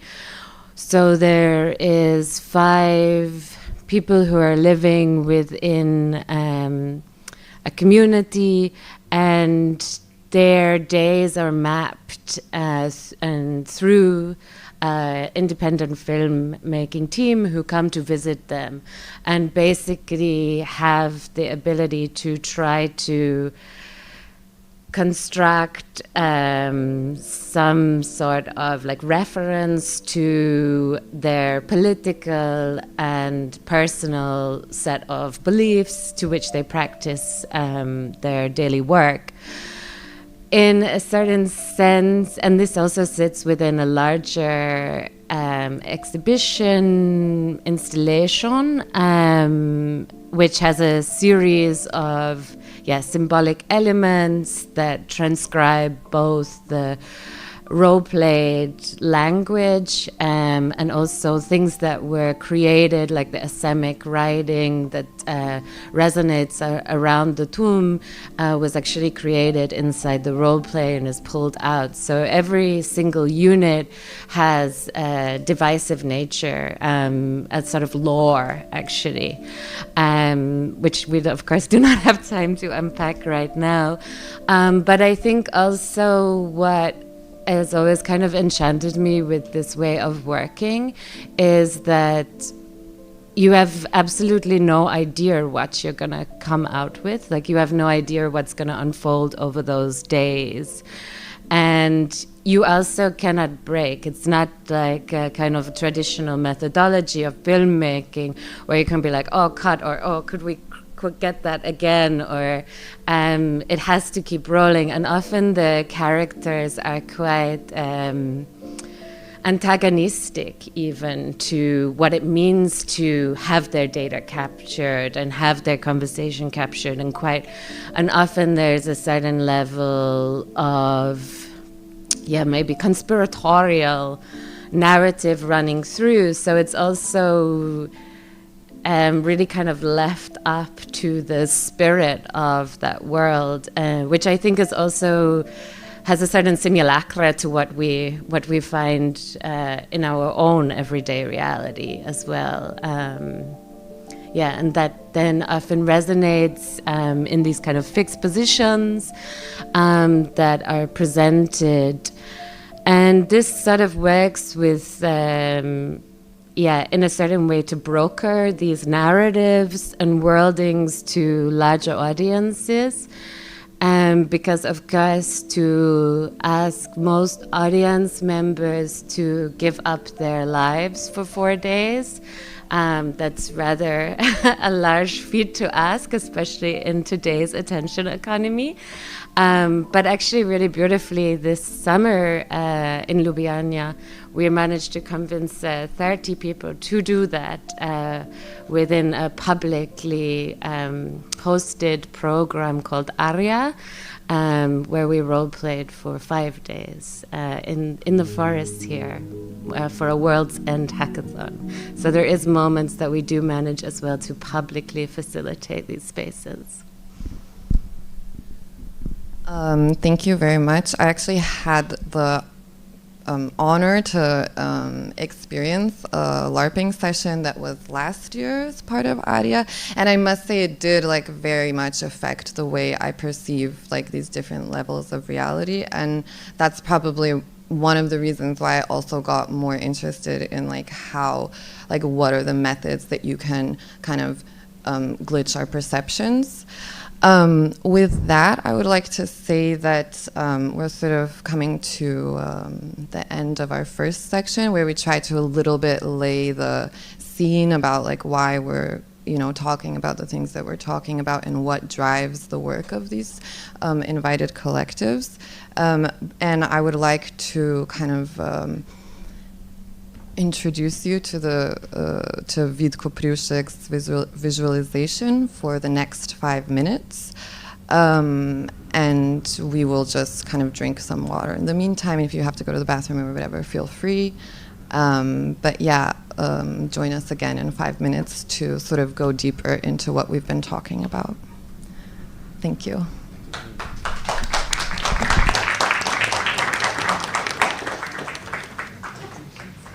Cold up here, or I think I will then. I only have like a big jacket, and I think I will then like eclipse you, so I can manage.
Testing 1, 2.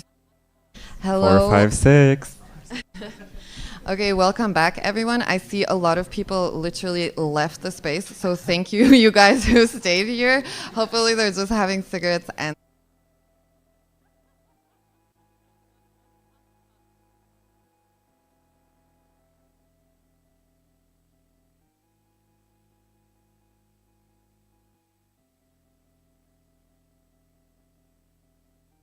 I would like to just return a little bit to this thing that we were talking about at the beginning, the squatting of reality, the squatting of space or cyberspace.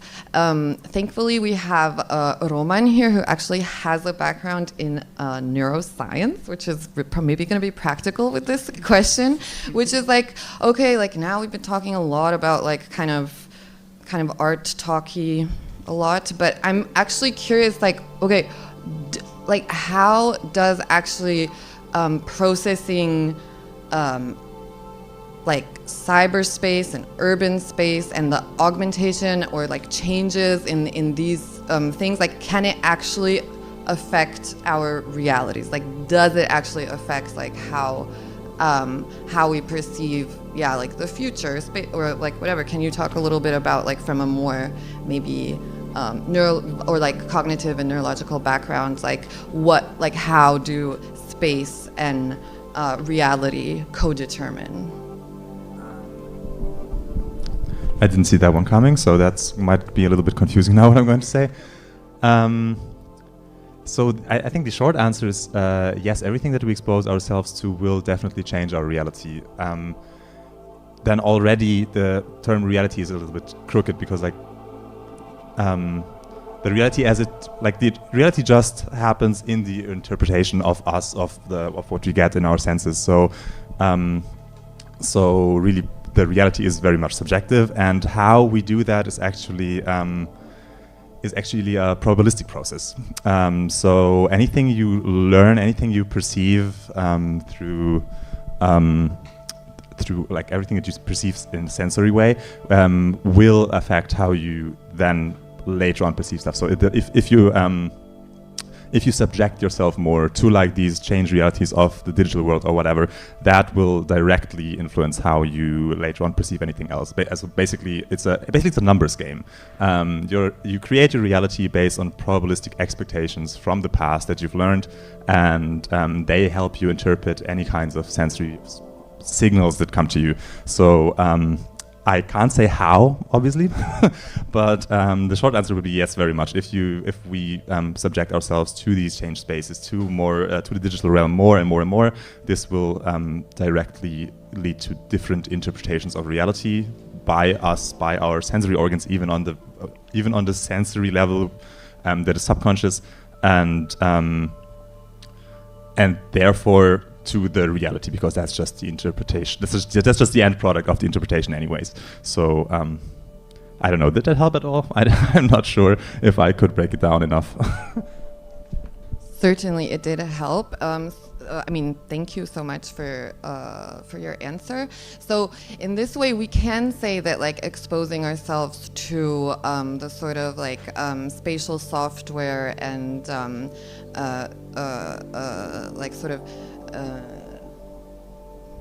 different or installations that try to affect the way that we perceive space and reality will have an effect on us, and will be able to in some way open up these new possibility spaces and kind of work towards solving this crisis of imagination, crisis of ecology, crisis of capitalism that we're kind of facing, that these things are sort of all linked together in some way, opening new possible pathways, neural pathways, literally. Okay. I don't want to say anything too much on that topic because I feel like as soon as I'm speaking from the science perspective, that everything is kinda true, and then it gets more complicated. So so sorry if that's just not. I can't. I don't know how to better answer that. No, that's totally fine. Penny, do you have anything to say to this like kind of possibility spaces thing? Speaking not as a scientist, I can go wild. I would dare to say that if I understand it correctly as well, that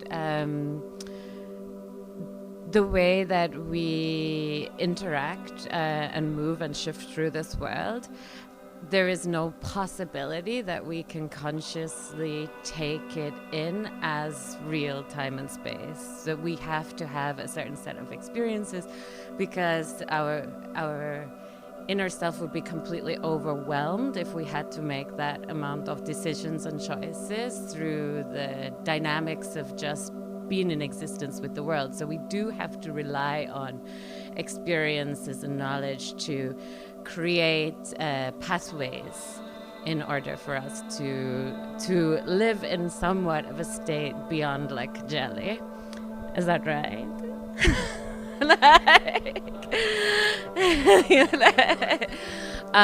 Which from kind of a socio-political position, that would probably, I think, give a good argument for why we should also put our bodies into proactive spaces of beginning to retrain ourselves through embodied experiences on how to actually make decisions. Because I think that what we see time and time again from large governance systems, both globally and locally, is that the way in which communities and localities and individuals have been stripped of their ability to manifest and imagine, and have been often from the schooling system onwards, that their imaginations have often been kind of encased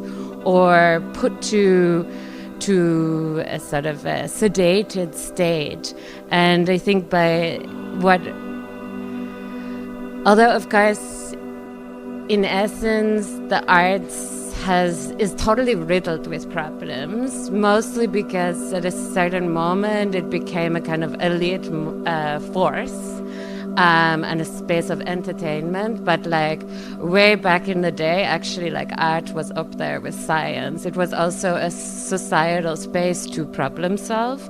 And I think that in a certain way, what I see often with especially with the peers that I work with, and also through a lot of artists' work that I've been introduced to here at the festival for the first time, is that very strong persistence to continually present art as a problem-solving tool, and not a tool that necessarily has a certain agenda or a certain proposition of structure, but one that actually cultivates a dialogue with the viewer. And I think that this is the kind of radical potential of maybe kind of like hustling through art to become maybe kind of a new imaginarium tool again, to open new bodily responses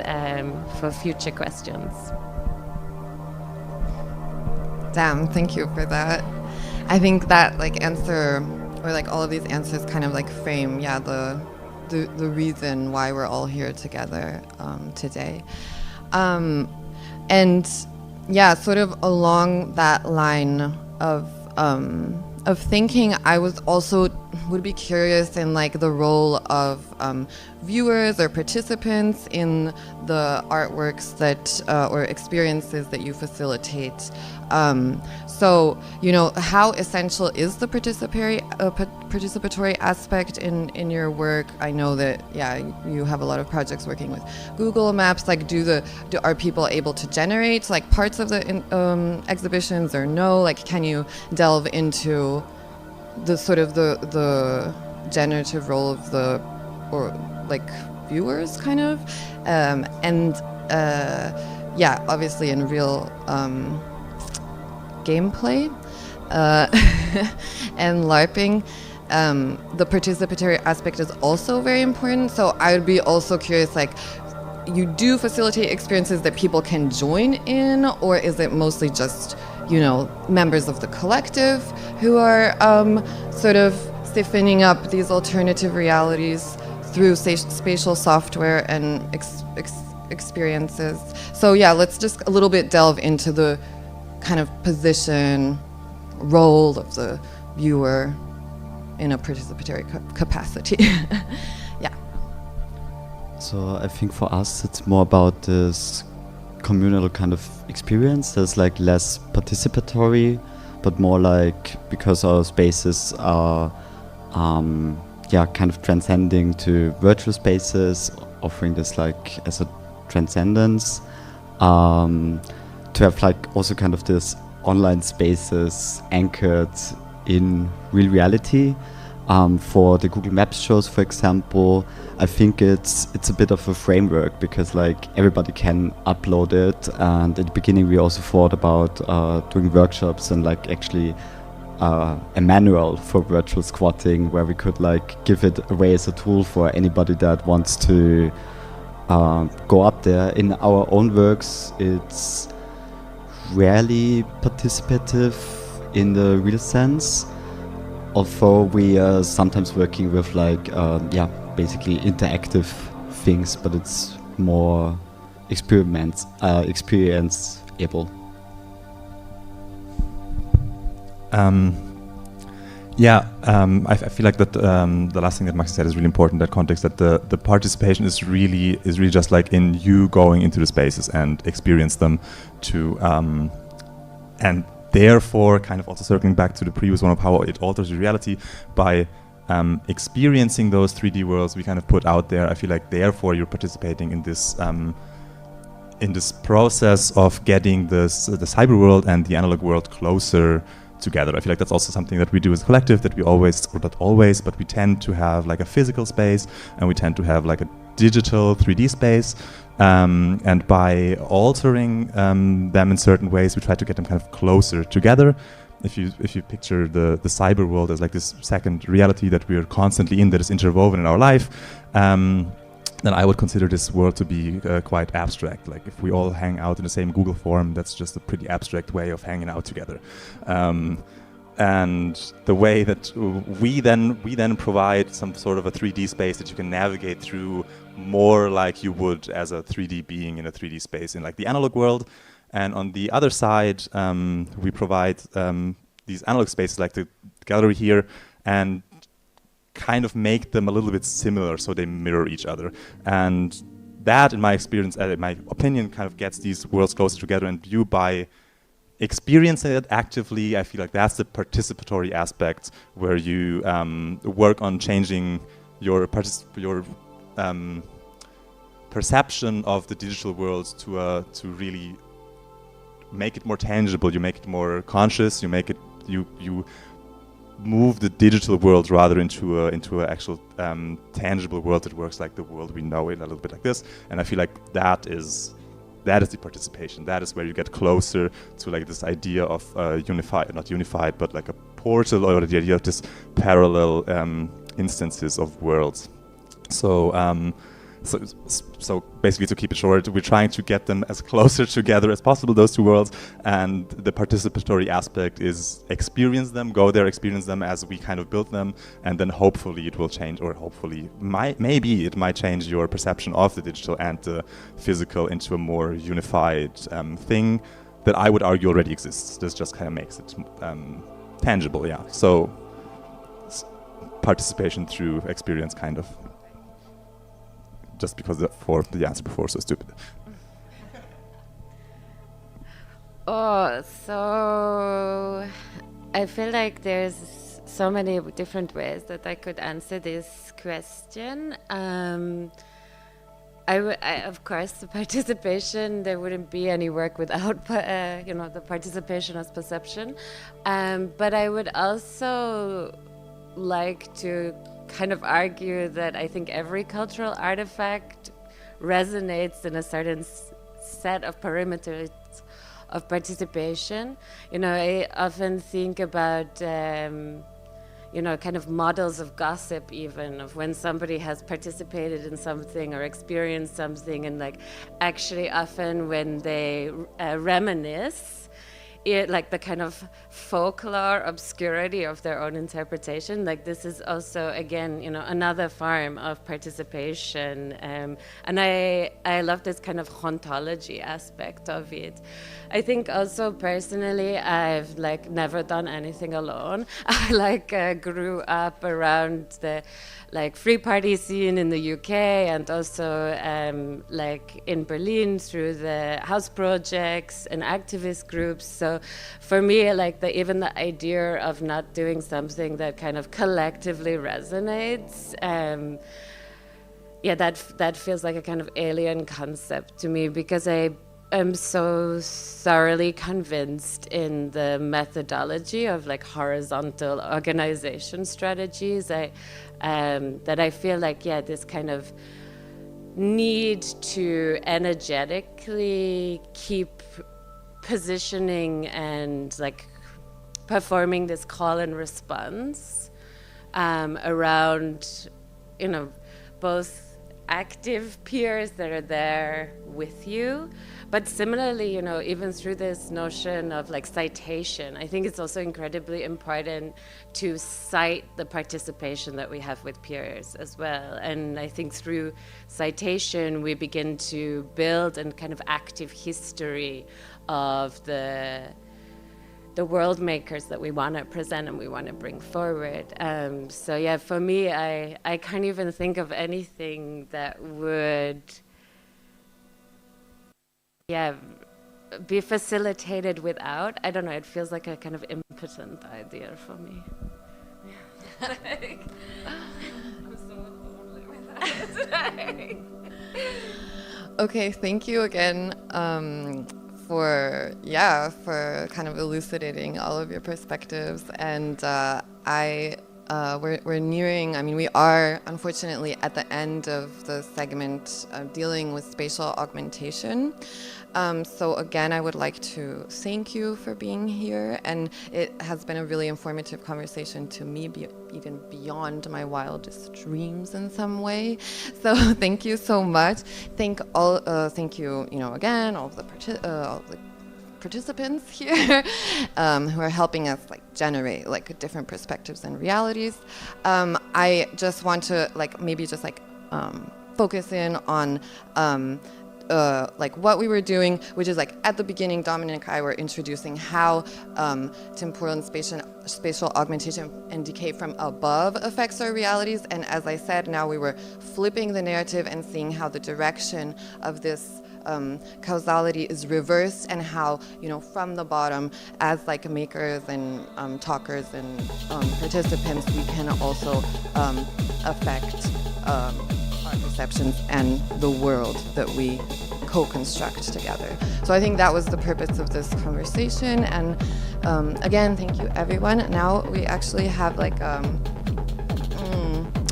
30-minute pause where we would like to welcome MSN GF, a musician who will have a live performance now for the next 30 minutes. So this is maybe not a time then to go like chat and smoke, because it is in fact like a performance for the next 30 minutes, and then we will have our time segment with Dominic. Yeah, so I think maybe, I don't know, a round of applause for Space.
Okay, so if you'd like to listen some more existential discussions, continue watching Void on its channels.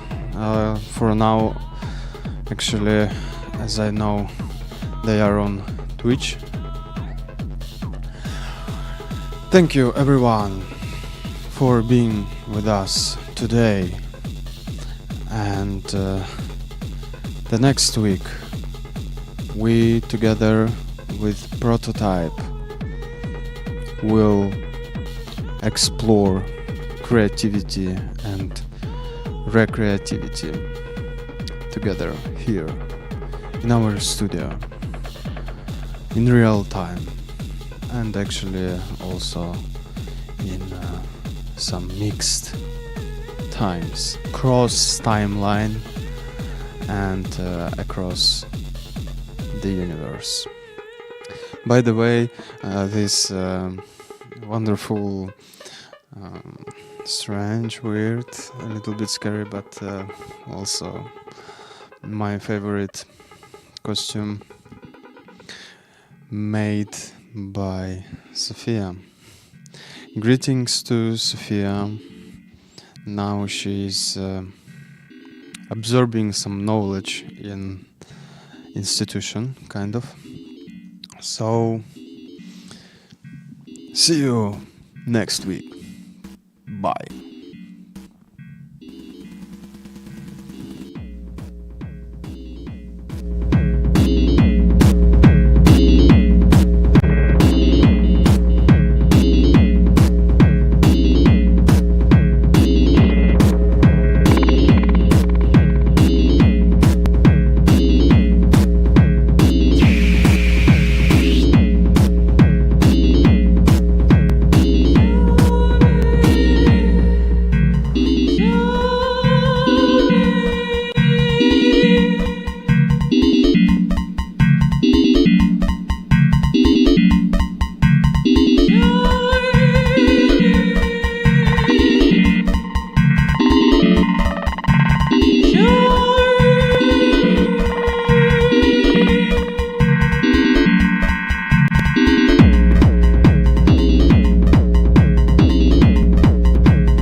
before order always was chaos.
Але якщо ви подивитесь на те, що стоїть за словами, ви зрозумієте, навіть не розуміючи моєї мови.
Sako dużo komy gleda uči, jsem povalu závan, ještě ona to drzví.